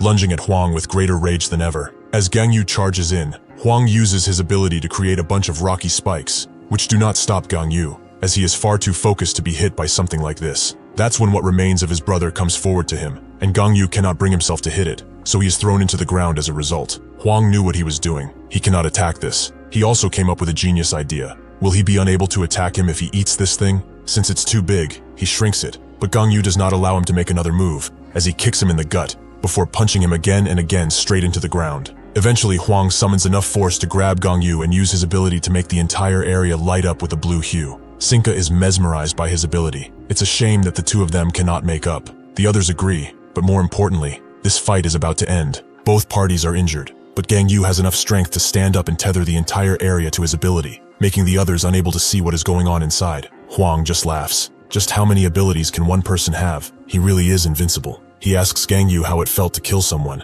He probably feels dissatisfied like he does, since they are all weaklings who cannot satisfy them enough. Gangyu tells him to shut up, but Huang wonders if he doesn't feel refreshed after releasing his emotions while fighting. He must have been frustrated all of the time, trying to keep his powers suppressed like that. All that, because he had to stay with those weaklings. Gangyu gets serious, and notes that he knows nothing of anything. He is just a child. Huang looks up and sees the skill Gangyu prepared for him. This is probably his last attack. Now that he's here, he wonders, if he really became an adult, would he have been able to defeat him? Gangyu tells him to stop dreaming. He will die here. The ability starts to move, which can be seen from the outside, making Sinka worry enough to summon a portal, but it's too late, as Huang is already dead and gone. In a last-ditch effort, Sinka rushes to him and instantly teleports him back to Terrapir, commanding him to do something now. Terrapir immediately gets to work, and notes that this child should be dead, but he used his ability to protect all of his vital points, which is truly amazing. He removes all of Gangyu's abilities from him, which he analyzes for a bit before removing his arm and creating a new one. He wonders what they should do with Gangyu now, and Hiro feels that it's pretty simple. They should just kill him. Sinka tells them to wait a bit, before it really comes to that. She would like to talk with him one last time. Gangyu sits in the crater until a few hours pass, and as he wakes up, he instantly goes to grab what remains of his brother, which saddens his heart to no end. Sinka arrives and says that it isn't too late to accept her offer. All he needs to do is come with them and create a new world. Gangyu doesn't say a thing and activates his ability, making Sinka lose hope in him, and a Swede blocks him in place instantly. Since the negotiations have ended, it's time to kill him before he recovers his energy. He asks if there are no objections, and everyone agrees that he should be dead. Some are pitying him, as he is still young and unwise, while others just want to get it over with since they have been standing around and doing nothing all day. Hiro tells everyone to get out of the way as he transforms into a giant and punches Gangyu with full force, who is still protecting his brother. With that attack, all of the villains began attacking Gangyu one after another, and so even more hours passed, with Gangyu still protecting his brother's remains. Just when Hiro is about to crush him, he is stopped by Huang, who remembers Sinka saying that he would become stronger when he reached adulthood. Now that he has experienced this, he has a dream. For the first time in his life, he wants to defeat Gangyu. Sinka reluctantly orders everyone to stop attacking. She will kill him if anything happens. Even if the others try to protest, Sinka tells them to stop attacking. They all promise to listen to her, right? Nobody can say anything to that. And as they go through the portal, Huang looks one last time at Gangyu, promising to be the victor the next time they fight. During the EMP attack on the maximum security Ruculus Prison, 8B3 criminals, 5B4 criminals, and 3B5 criminals escaped, and their whereabouts are unknown. The last remaining villain there is Kingston, who watched all of this happen, and notes that things will become much louder in the future. Just as he said, in the future, Sinka would turn the entire world on its head. In the next few days, as a show was normally running and nothing strange was going on, the frequency was hijacked. A new world, the Alpha World, welcomes them with open arms. Sinka appeared, introducing herself as Eve, and the ones next to her as her loyal pets, Canis and Gato. Question: what is the Alpha World they preach of? Canis explains that it's the world that will be built to save mankind that has fallen ill, with Sinka as the new Eve of the new mankind. Question: who possesses the right to be a part of this world? Gato is the one who explains the conditions. The first one is to possess strong abilities. The second one is to not protect the rats that have no good genes and have not been selected. The third condition is that they must all be healthy and capable of breeding. Question: what will happen to the ones that are not qualified? Sinka explains that the genes that are not selected are committing a crime against mankind as a whole, so they deserve the capital punishment, death. They will be executed with no prejudice. They will all die, leaving the rest of them alone. In the coming months, they will be selecting the people who will become a part of their world and sending them invitations. Those who reject the invitations will be seen as defectors and be executed along with those who are not selected. With that, she removed herself from the broadcast and the show continued like usual. Now inside a dark room, some important people are talking about the Ruculus Prison incident and the broadcast, which was streamed to the entire world. Beze, the world's president, notes that they should start the World Security Council meeting already. It's getting late as is. They pull up everything they know about Sinka, who isn't even on the list of villains. She just appeared out of nowhere. Some of them feel that she's a real pain. Something like this just had to happen when equality died. One of them asks how they should deal with her, but another says that there's something they must clarify first. Einheit, the Harmony Party leader, asks why the prison warden, Se Yun, gave the right to execute criminals out of her own accord without contacting any higher-ups. How can an individual give another the right to execute as they please? Another notes that he is spouting nonsense with no real reason. She made the best decision she could have in that situation. He would have done the same. This is Yudoriti, former Hero Association chairman and now World Party leader. Einheit notes that no matter how urgent the situation, she still had time to report it. Yudoriti says that this was not the case. Time was the most important thing there. That's why she did what she did, and she did it well. El Gallado, the justice minister, doesn't agree with Einheit either. Even though it is wrong to give someone the authority to execute like that, he understands that the situation was quite unique, and the decision was thought to make. Bauda, the fire commissioner, notes that the people might be suffering a lot because of the prisoner's escape. Crum, the police commissioner, says that they have been working around the clock to ensure public safety since that broadcast. Guerra, the national defense vice minister, notes that they should consider themselves at war now, or is this just an isolated incident? He told them previously. Utariti gets mad, as he told them all previously that they had to be killed, except they postponed them for no good reason. If he were still the Hero Association chairman,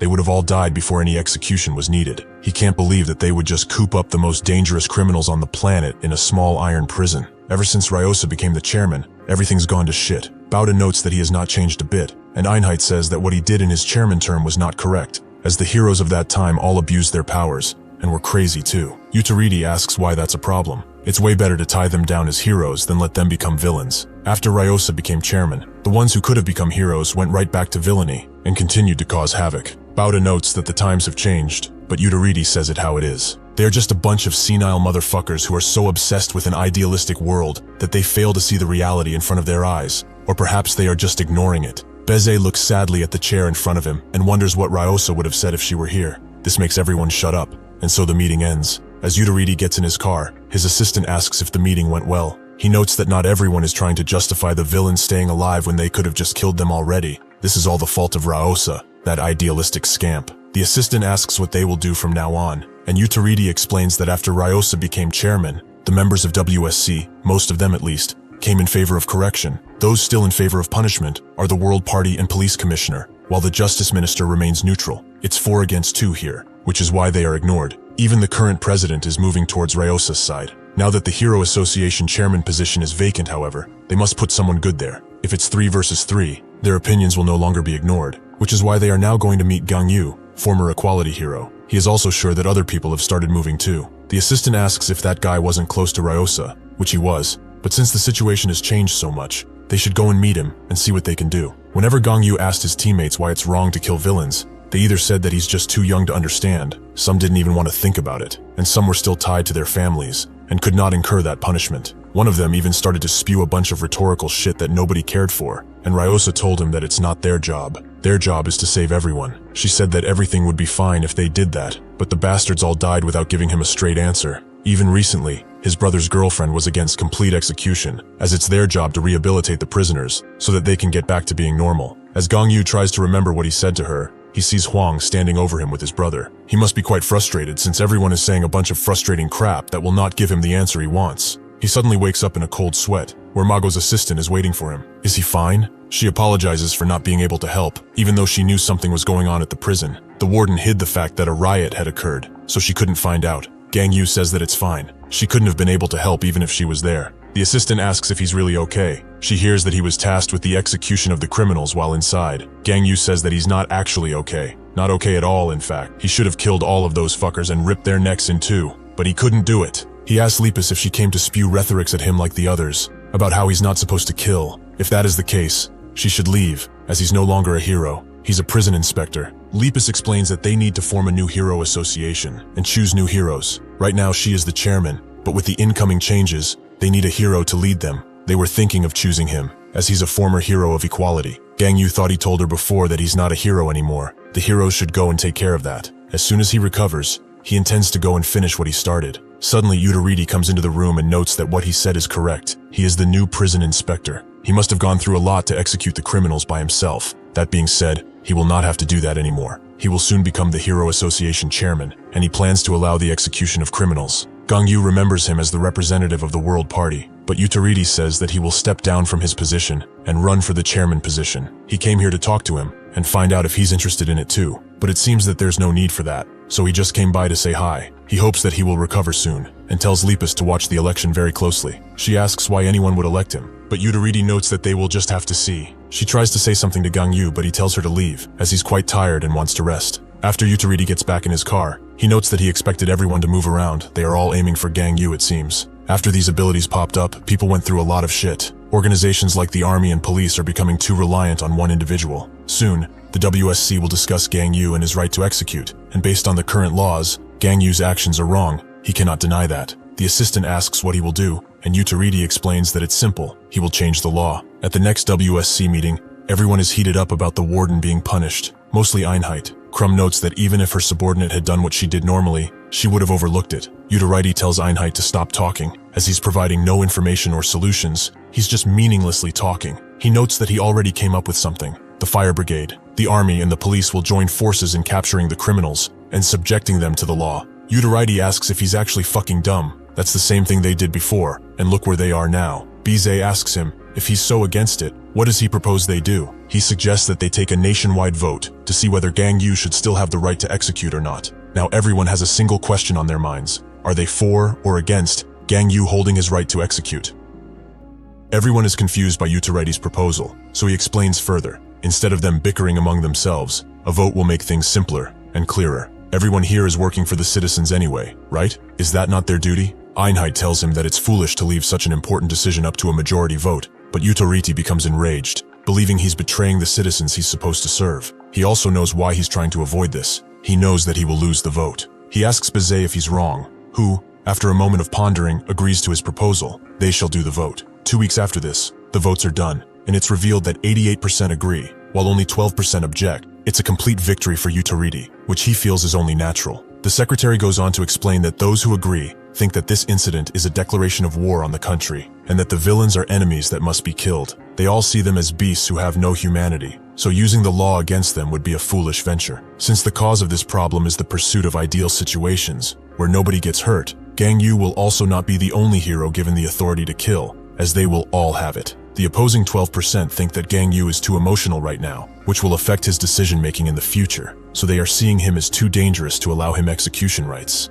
They believe that by giving him this right, they will encounter the same problems as they did in the past with the other heroes. He will be above the law, and that will prove risky for society in general. Einheit feels that they should do their best to accommodate everyone's opinion, but Yutariti has had enough of his bullcrap. How can he suggest that, when the votes were clear as day, what's his problem now? Bize stops him, as fighting again will prove worthless. They shall have Gangyu come here, and see what he wants. Later he meets directly with Bize, who notes that it's been a while since they last met, but he probably heard the news already. Gangyu confirms that he did, so Bize asks what his choice in the matter is. Gangyu wants to follow the vote results, and execute all of the villains personally. Bize understands him, but he would like to ask one thing of him. If the voting results were reversed, what would he have done? Gangyu is honest, and notes that if something like that happened, he would have still killed all of them, and then surrendered himself to the proper authorities. Bize understands, but he would like to ask him one additional thing before he lets him go. If Ryosa was still here, what would she have done in this situation? A faint expression of remorse appears on Gangyu's face, and he says that he should ask Ryosa for that,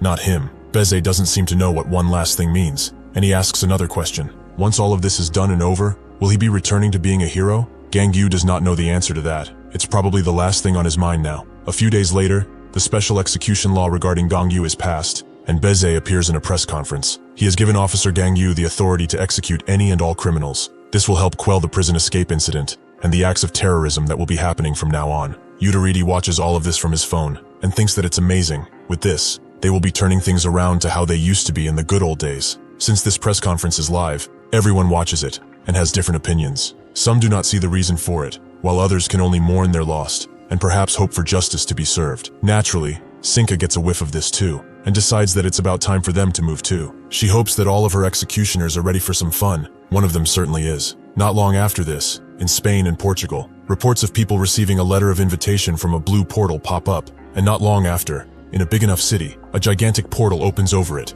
and with the help of a Swede's magic, it gets blown up. The people inside of the blast radius have no chance of escape, and a Swede soon appears, along with Ho, Jo Young, and Morris, who call him a fool. What if there was someone who accepted the invitation among these people? How can he attack so foolishly? A Swede tells her to get off his back. If they are going to die from this attack, they don't deserve to join them. They don't need weaklings after all. Across multiple major cities, Sinka appears on the big screens and greets everyone with a warm smile. She explains that from today onwards, the execution of ones with incompatible genes will begin, so they should just stay still and accept that their life is over. Somewhere else, Gangyu prepares for what he's about to do and is ready for anything. It doesn't take long for the secretary to report the villains implicated in the recent incident and their descriptions based on the Hero Association files. First is a Suede, summoning type, and a villain that Mago had previously captured, who is able to engrave the stolen summon abilities of his opponents as tattoos on his body and use them later. He has the ability to also copy summoning abilities, but he often likes to just use destructive attacks to reach his goals. Next up is Ho,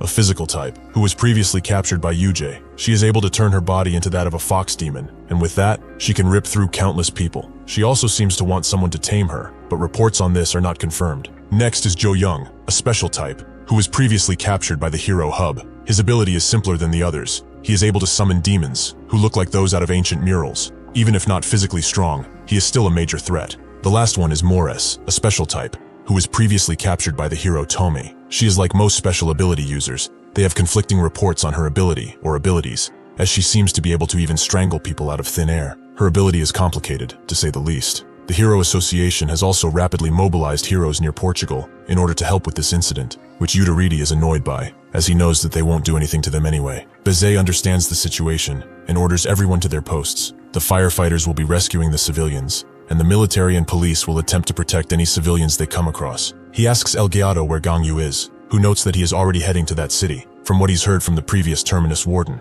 Einheit is shocked to find that she still isn't fired, and Bezet asks if there's any way to know what their enemies are even after. The secretary has no information on that, but what Sinka ordered them to do is quite simple. They are to execute the people who have unchosen genes and help those who have accepted the invitations join their alpha world. This team is small because it's just a taste of what they are going to do. It will be easier to get the rest of the invited to join after this. So even if they are to execute anyone they see, their top priority is to bring the invited in. The ones who were not chosen can be killed at any time after all. There is no reason to rush. Mores seems to be the voice of reason in the group, as she tells them to stop destroying stuff. They have warmed up enough, so they should go and do the mission Sinka ordered them to do. Ho and Jo Young agree, but a Swede refuses. He will do as he damn well pleases. He will keep destroying and destroying until the people who have received invitations will appear. Mores warns him that he's stepping out of line. Is he really going to ignore the orders of their leader? A Swede asks what she's going to do about it, and since this bickering won't stop, Jo Young summons a crow to fly around with. Since this guy won't listen, it's probably best to let him go. Mores doesn't like that, and says that she will be reporting all of this to Sinka once they get back. But a Swede doesn't care. As he keeps destroying stuff, a Swede lets out a loud sigh, as nothing has changed since he has left that prison, which is annoying him. Everything is just the same. His ability is not getting stronger. No matter how much he destroys, his talent is cursed. He theorized this from the beginning, but it seems that he will just have to keep on stealing until he gets strong enough. Suddenly, a large bunny appears and attempts to crush him, but he blocks it with his barrier magic. He is surprised to see that Lupus cast it, who notes that he has not changed at all. Even after all those years in prison, he truly is irredeemable trash. A Swede notes that she has some great timing, and he always wanted to ask, did Mago have a good burial? At Lisbon, the Ability Academy, a bunch of students see the commotion going on in the city, with one of them noting that he's rightfully scared. Their teacher, Prof, says that everything will be fine. He will protect them no matter what, but to be safe, they will go to the shelter in an orderly fashion. Suddenly, someone appears in front of him and claps. That's someone being Morris, who congratulates him for being such an amazing teacher. All of the students retreat to the teacher out of fear, which Morris finds to be unrefined. Prof knows who she is, which Morris is surprised about, but he shouldn't be scared, as she knows he received an invitation, so he should follow her while she's still being nice. Prof instantly tells her to leave, as he will not hand over any of these children to her. Morris notes that he isn't smart at all, even more so since he interrupted her from speaking. He must really want to be taught some manners right in front of his students, huh? The Ability Academy was founded after Miel and Mael's incident. Raosa and Mago were the ones who set it up, in order to educate children on their abilities. In this building, the hero teachers would teach the children how to fit into society while being special, and how they can control their abilities. Morris throws her hat in the air and activates the Manner Zone, which engulfs everyone into the hat, including her. Before the others can express their fear well, Morris shuts them up by putting some muzzles on them, and is glad to finally have some peace and quiet. Her special ability is called Etiquette. The ability is only activated on people who Morris thinks are of lower status than her, and it can place any type of restriction, and even harm those affected. She tells everyone that if they try anything stupid, she has permission to off them, and she orders the 3 children who were invited to step forward. They do just that, and Morris notices that they are all special types, who have a lot of uses. The 3 of them will help their mighty queen in creating her new world, but she will let them choose, yes or no. One of them asks if by queen, she's referring to the lady who appeared on TV, which Morris confirms. She's an absolute beauty, and a mastermind who will save them all. The boy immediately refuses, as that person said that she wants to kill people without abilities. He knows a lot of children without abilities, that he will never hurt. The other two children agree, as their parents don't have abilities either, but it's not their fault. Additionally, their teacher taught them that it's wrong to discriminate against and hate on others just because they are different. He also taught them that those who force things with their abilities are evil people. They all tell her that she's a bad person, and that they will never join her, making Morris activate her killing ability, the one that strangles its victims until they are dead. Unfortunately for her, Prof is right there, and takes on all of the pain that was supposed to happen to the children on him. He is able to absorb the impact caused by a special type of ability, the perfect bodyguard. Now Morris sees why Sinka wanted him with her, as he would be the perfect bodyguard for her. Killing him would truly be a waste. Prof tells her that they know about her when she was young. Before he can continue, Morris stops him. She suspects that Tomai told them about her, but speaking about a lady's past is not wise. She's not here for that. Her queen has ordered her to come here and select people for their new alpha world. If he gives up the children, he shall be spared. But Prof refuses. He will never do such a thing. Morris cannot understand him. Is one of his own children among them or something? Prof says that it's not that. It's just one simple thing. He is their teacher. Prof originally belongs to the Hero Association and is a teacher at the Ability Academy. Even though he has a defense power that is able to sustain attacks from criminals on B4 or above, he was considered a 5th-tier hero when Utariti was the chairman. His reason was that this ability was worthless, since it did not have enough destructive power to kill villains. Things changed when Ryosa became the Hero Association chairman, however, and Prof was one of the first who noticed it. One day, she came to him and asked if he would like to be a teacher at the Ability Academy. Prof thought that he was getting demoted. He was told countless times that his ability was subpar after all. Ryosa denied that notion. She was asking if he would like to be a teacher and hero at the same time. There is nothing more important than teaching the next generation, and she wants the most amazing of heroes to take on that task. Prof felt that he was not worthy of the position if that was the case, but Ryosa told him that there's not a hero that's more amazing than him. He's one of the few heroes who would give his life to protect anyone in the blink of an eye. Prof felt something he had never felt before, the appreciation of others. Morris notes that if she persuades the children, perhaps as their teacher, he will also listen, right? Prof tells her that the world as they know it is changing. As abilities appear and wars become prominent, their society will collapse, and has done so in the past. In order to stabilize society, countless sacrifices have been made by true heroes. Morris doesn't know what this has to do with her question, but all Prof was trying to say was that if that delusional woman's ideals start to be held as truth, their society will fall into chaos once again. Morris warns him not to insult the queen in front of her. He's just trying to find a way to reject the invitation. It does not matter to her if the current society falls or not, but Prof begs otherwise. If society falls into chaos again and starts to fail in its functions, children like her, who have suffered greatly, will keep appearing.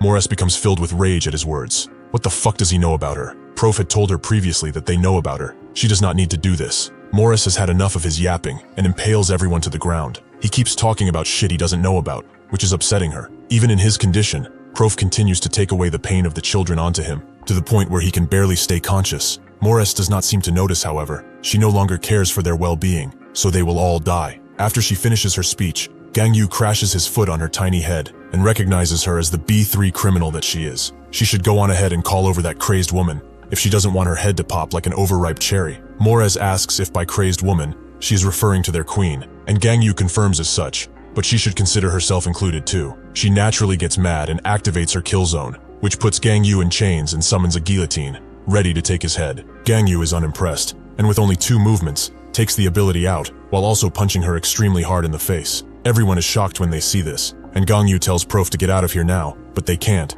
as the ability cast on them persists. To get rid of it, Gangyu punches Morris in the gut so hard that it makes the building shake, and that does manage to remove the ability cast on them. Gangyu tells them to run off as far as possible, which they do instantly, allowing Gangyu to pick up Morris and begin the real interrogation. He will only ask this once. She will bring that woman here, or else. Out of desperation, Morris activates Lady Mode, which after a few short seconds, changes her appearance. It's been a while since she has been like this. Gangyu immediately gets grabbed by 2 dressed entities, who say that ladies should be first. Morris isn't finished, as she activates another lady zone with her umbrella, allowing her absolute control over this domain. She tells Gangyu that he's unfortunate to have come after her first. This is Morris's original appearance, and when Lady Mode is activated, those who recognize her as a lady are possessed by her ability. It's the same ability like her last one, only more powerful, which is why Morris did not expect for it to work against Gangyu, who can rip into dimensions. All she wants now is to buy more time, so she starts talking. She wanted to help everyone complete Sinka's mission and return, so she steeled her heart the best she could and bought time. Gangyu notes that she does not want to listen to him. She is a true fool. Morris says that he does not understand.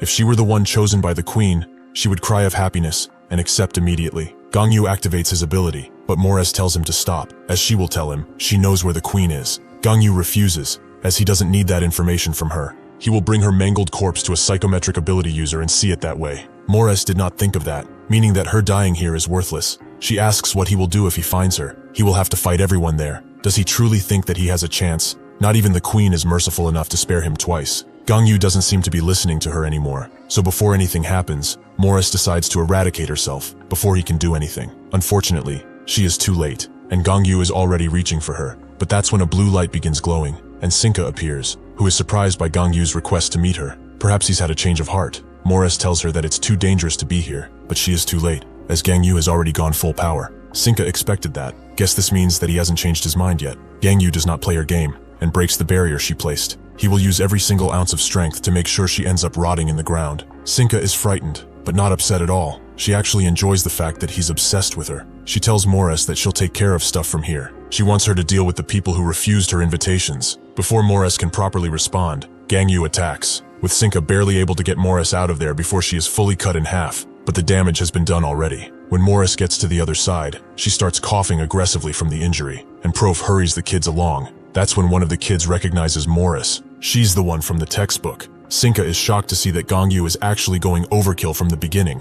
while telling her that this place will be her burial site. Sinka gathers that he must be in mode 0 in order to use such an ability. He truly is pushing himself way too far. Gangyu decides to hit her, but his attacks are all caught by the portals and directed back into him. Unfortunately for Sinka, his own attacks do nothing to his body, so she calls over Canis and Gato, who immediately jump out of a portal, only to be shocked by what they are seeing. Gato notes that they shouldn't have come out, making Sinka ask if this situation is too difficult for them. Gato kind of agrees by saying that they should buy time instead of killing him, as he's using his ultimate technique from the beginning. What can they even do against it? Sinka listens well, and decides to just run away if that's the case. But she finds out that she cannot use her ability at all. Gangyu has told her before, and he's no liar. This place will become her grave. This ability is called Dark Heaven Prison. It's a space made through Gangyu's ability, and once someone enters, they cannot leave. In the past, Sinka could extract Huang because she used her ability from the outside, but now she is inside the prison, meaning that her teleportation ability is useless. Gangyu rushes in with a might punch, which Sinka can barely block with her barrier. Gato and Canis see the danger of the situation, and beg for her to release their lashes, but Sinka is not convinced. She promised Huang that she would let him kill Gangyu after he becomes an adult, but Canis notes that if they don't do this, they will not leave alive. Sinka agrees, and hopes that Huang will understand, but before she can give out an order, something happens that makes the both of them look up and start howling like animals. Sinka and Gangyu also look up and see one man, the only one who is unrivaled in the world. Nobody in the entire world can hope to defeat him. Whether tens, hundreds, or thousands of enemies appear, they are no threat. The moment someone makes him an enemy, they are dead, so nobody does. That is what it means to be unrivaled in the world. What does he think about that? Does he want to be unrivaled too? Gangyu is surprised by Kingston's presence, who notes that he is indeed strong, but not unrivaled like him, although he could fix that. Sinka asks what this senile old man is doing here. How dare he interrupt her? In that moment, Kingston punches at her, allowing her barely enough time to teleport a short distance away and announce that she was talking. Kingston finds her funny. In his time, women would not interrupt when men were talking. Sinka tries to tell him to get lost, but she notices the blood that's coming out of her nose. The attack actually reached her. Canis and Gato are afraid for her, but Sinka is more mad than anything. How dare a dying old man do this to her? Kingston notes that he is far from dying, as he's still standing proudly, although for someone as dumb as her, that might be hard to realize. Sinka feels insulted and unleashes hundreds of portals on Kingston, hoping that this was enough to kill him, but he is already behind her, noting how powerful her ability is. At her level, even Huang wouldn't be an impossible target, however. Both she and him have one glaring problem. Kingston punches her so hard she breaks her own barrier, and says that they trust their abilities so much that they do not bother to train themselves. To prove this, he will show her what a body that has been culled in fire and ice can do. Suddenly, a few portals appear behind him, and Canis attacks through them. Kingston naturally blocks the attack, but he can see that what he said for Sinka does not apply to her subordinates. They have some nice bodies. The three of them all jump him in the hopes of removing him as fast as possible, while Gangyu watches. He was taken aback the first time he saw him here, but now that he sees where his loyalties lie, he decides to work with Kingston and end that woman right now, hopefully ending the regime. Eventually, Beze and the others get the news that Kingston has appeared and has made contact with Gangyu. Bauda notes that he has always been an eccentric fellow, and Guerra agrees. He must have found something new to be interested in. Beze asks if Gangyu is in danger because of him, but Guerra says that it should be fine. Even though they cannot measure Kingston's strength, they do know that he's not hostile. Boda confirms this too. Kingston is pretty calm with them, but the person who is acting strangely is the person missing from this table, Utoridi. Morris can't believe what she is hearing. Why would their textbook have information about them? That's extremely dumb. It also upsets her to not end, so they should keep their mouths shut. Prof explains that it's not just her. Every criminal in the prison has been documented. Morris asks what for, to mock them and ridicule their legacy. Prof says that this isn't the case. It's simply for the sake of understanding them as people. After hearing that Raosa and Mago founded the Ability Academy, a familiar prison officer went out to find them. That officer was Gangho, who wanted to add criminology to the subjects of the school. Morris finds it ridiculous, but what do they think? After reading her past, what do they think of her? Prof tries to say something, but that's when an imposing figure asks him why he's chatting with a monster. He truly has not changed at all. He should have fired his ass when he got the chance. Prof is confused by his presence, but Utoridi tells the kids to listen well. The education they have received is entirely wrong, and he will teach them what they really need to know now. Criminals do not become criminals because of some lame-ass story about their little situations. Those who are controlled by their emotions would say that criminals become who they are because of the environment they grew up in. They try to trigger sympathy with these words, even though criminals have always just been prone to mischief. They are the mutants, the very cancers of society. Cancerous lumps like them have to be removed completely. He will give them a hands-on demonstration on how to do it right now. Morris asks how she can be a cancer lump when the world is the one that's wrong, but Utoridi shuts her up. As he's sick and tired of their repulsive excuses, he will say this one more time. But that's it. Even if they were born in another era or society, they would have still been the lowest of the low, like they are now. They were all never meant to be born in the first place. Bunch of freaks that they are. What he is about to do doesn't even come close to what her victims and their families suffered through because of her. But he will do anything in his power to cause her as much pain as he can in a few minutes. He looks at the clock he just put on and notes that 10 minutes should be enough. Utoridi is a physical and special type. Morris holds her umbrella up and tells him to get on with it, and so he does, charging in with a punch that makes her vomit blood and pierce through her skin, but she uses the momentum to back away, summoning a bunch of chains next to her. Utoridi doesn't care for letting her do as she pleases, so he rushes in with another extreme punch and uses acceleration to hasten his attack to the point that only Moore's injuries can be seen. After softening her enough, he grabs her head and kicks her teeth in with his knee, which he continues to do again and again. He asks if she's in pain. It seems that Tomai really treated her too nicely. Overcome with fury at what happened to her, Morris screams out, creating a large denial area, and the gentlemen from before appear to drag him away. But Utoridi activates acceleration again to get rid of them in a second, and 4 times it to jump in with a face-smashing punch. Blood flows like a stream out Morris's nose, and then he jumps in behind her to send her flying into the air. His brutalizing continues, blood flowing everywhere, but Prof and the kids do not even see Utoridi, as he is too fast for the human eye. With the last charge up, Morris hits the ground like a meteor, creating dust all over the area, but she is in too much pain to even notice or care. Utoridi knows she must be feeling a lot of pain now. That is the kind of face a beast like her should always have. He smashes her face with his foot, before saying that the victims who they have hurt, and the families that are still suffering even to this day is a pain much more than physical. It's something they have never felt in their whole lives. He looks at the time and sees that he still has about 3 minutes left. Morris asks if what he has is a time acceleration ability, and Utoridi confirms it. If he uses this ability, he can control the flow of time, or any item or living thing he touches. Obviously, this means that he can make time much slower, so she should feel this pain slowly, and then die, like the cancer that she is. While only a few short moments have passed, Morris felt like she was in a constant state of pain for months on end. Utoridi finally decides to let her go, which is a pity. If only he had more time, he would have made her torture last longer. Morris surprisingly begins to laugh, which Utoridi questions her about. Has she gone completely crazy from the sheer fear of dying? Morris doesn't lie. She is in fact afraid of death, but that is not why she laughed. She did not think she would be able to complete her mission, especially in this way, but she is glad.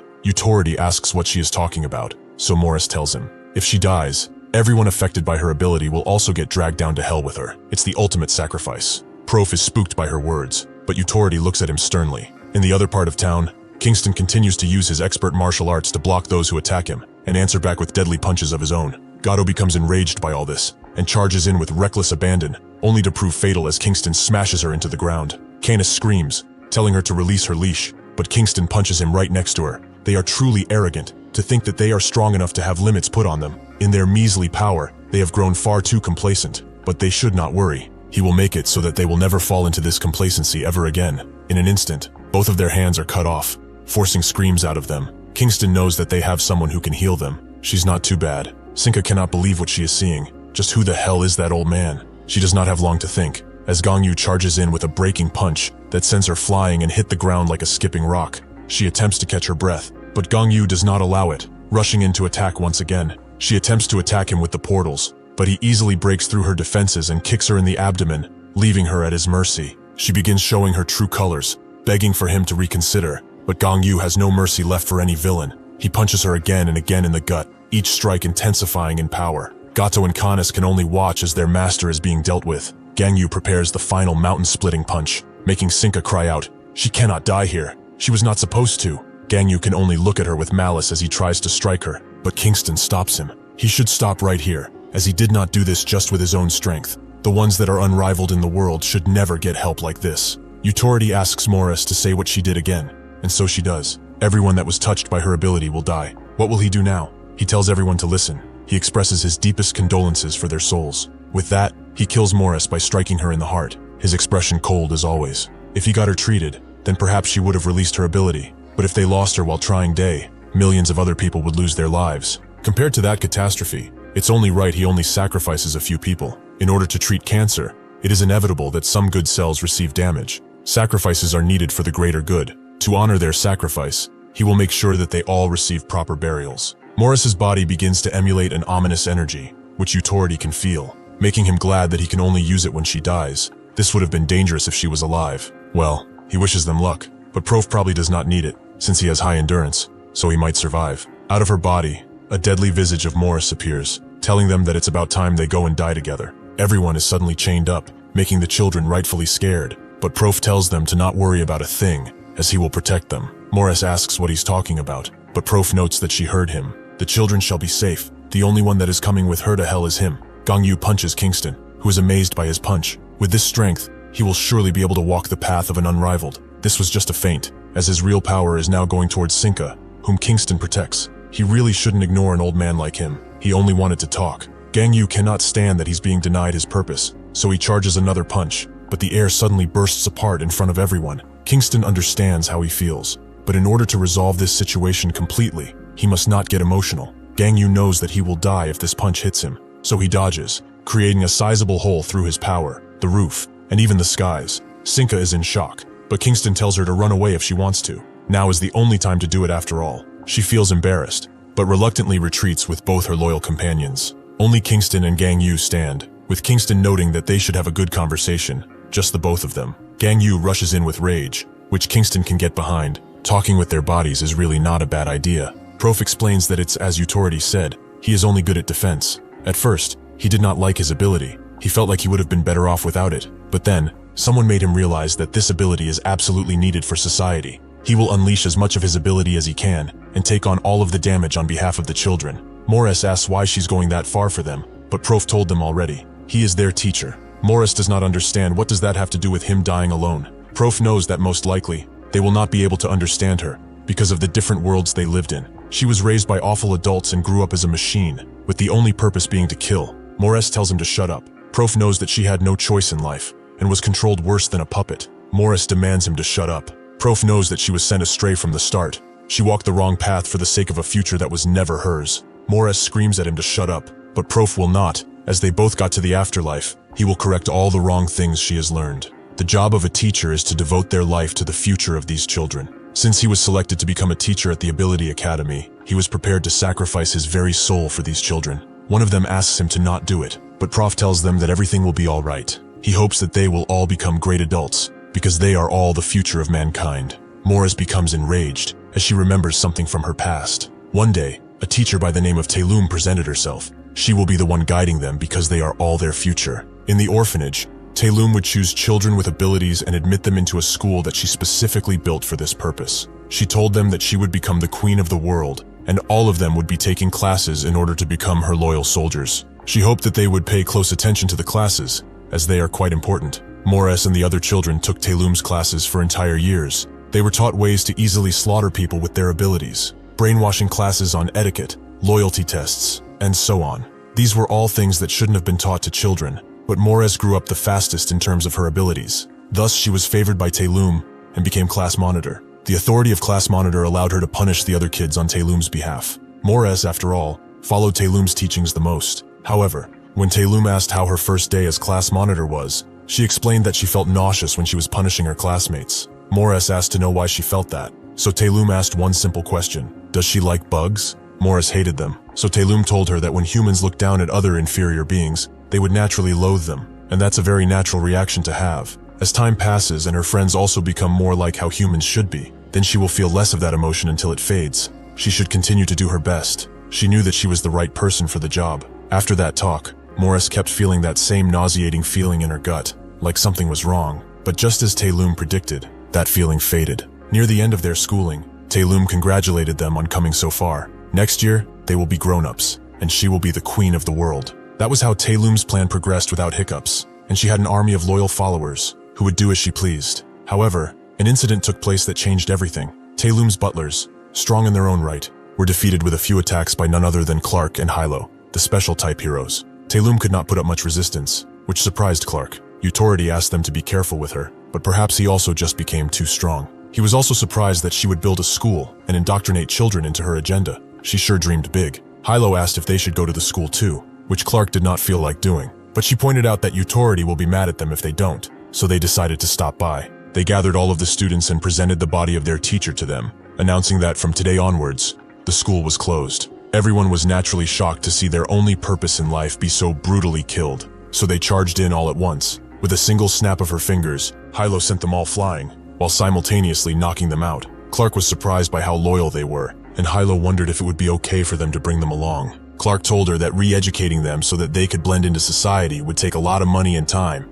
and even if they succeed, at the end of the day they are still killers. They will always have what they were taught in the back of their minds. Who's to say they won't decide to just start killing people? Perhaps they have been doing it up until now, but Hilo did not know what to say. They caught them before they had the chance of even getting out. Clark believed all of this to be a giant headache, and asked Hilo what they should do with them. She said that letting them live would just cause problems in the future. It's much more effective to just get rid of them now. Their minds have already been indoctrinated, and since the world they live in no longer exists, they will definitely become villains. Clark agreed that rather than having to get busy in the future, they should put in some more work now, and come up with the crimes they have committed later. Hilo told him to save some strength as they approached.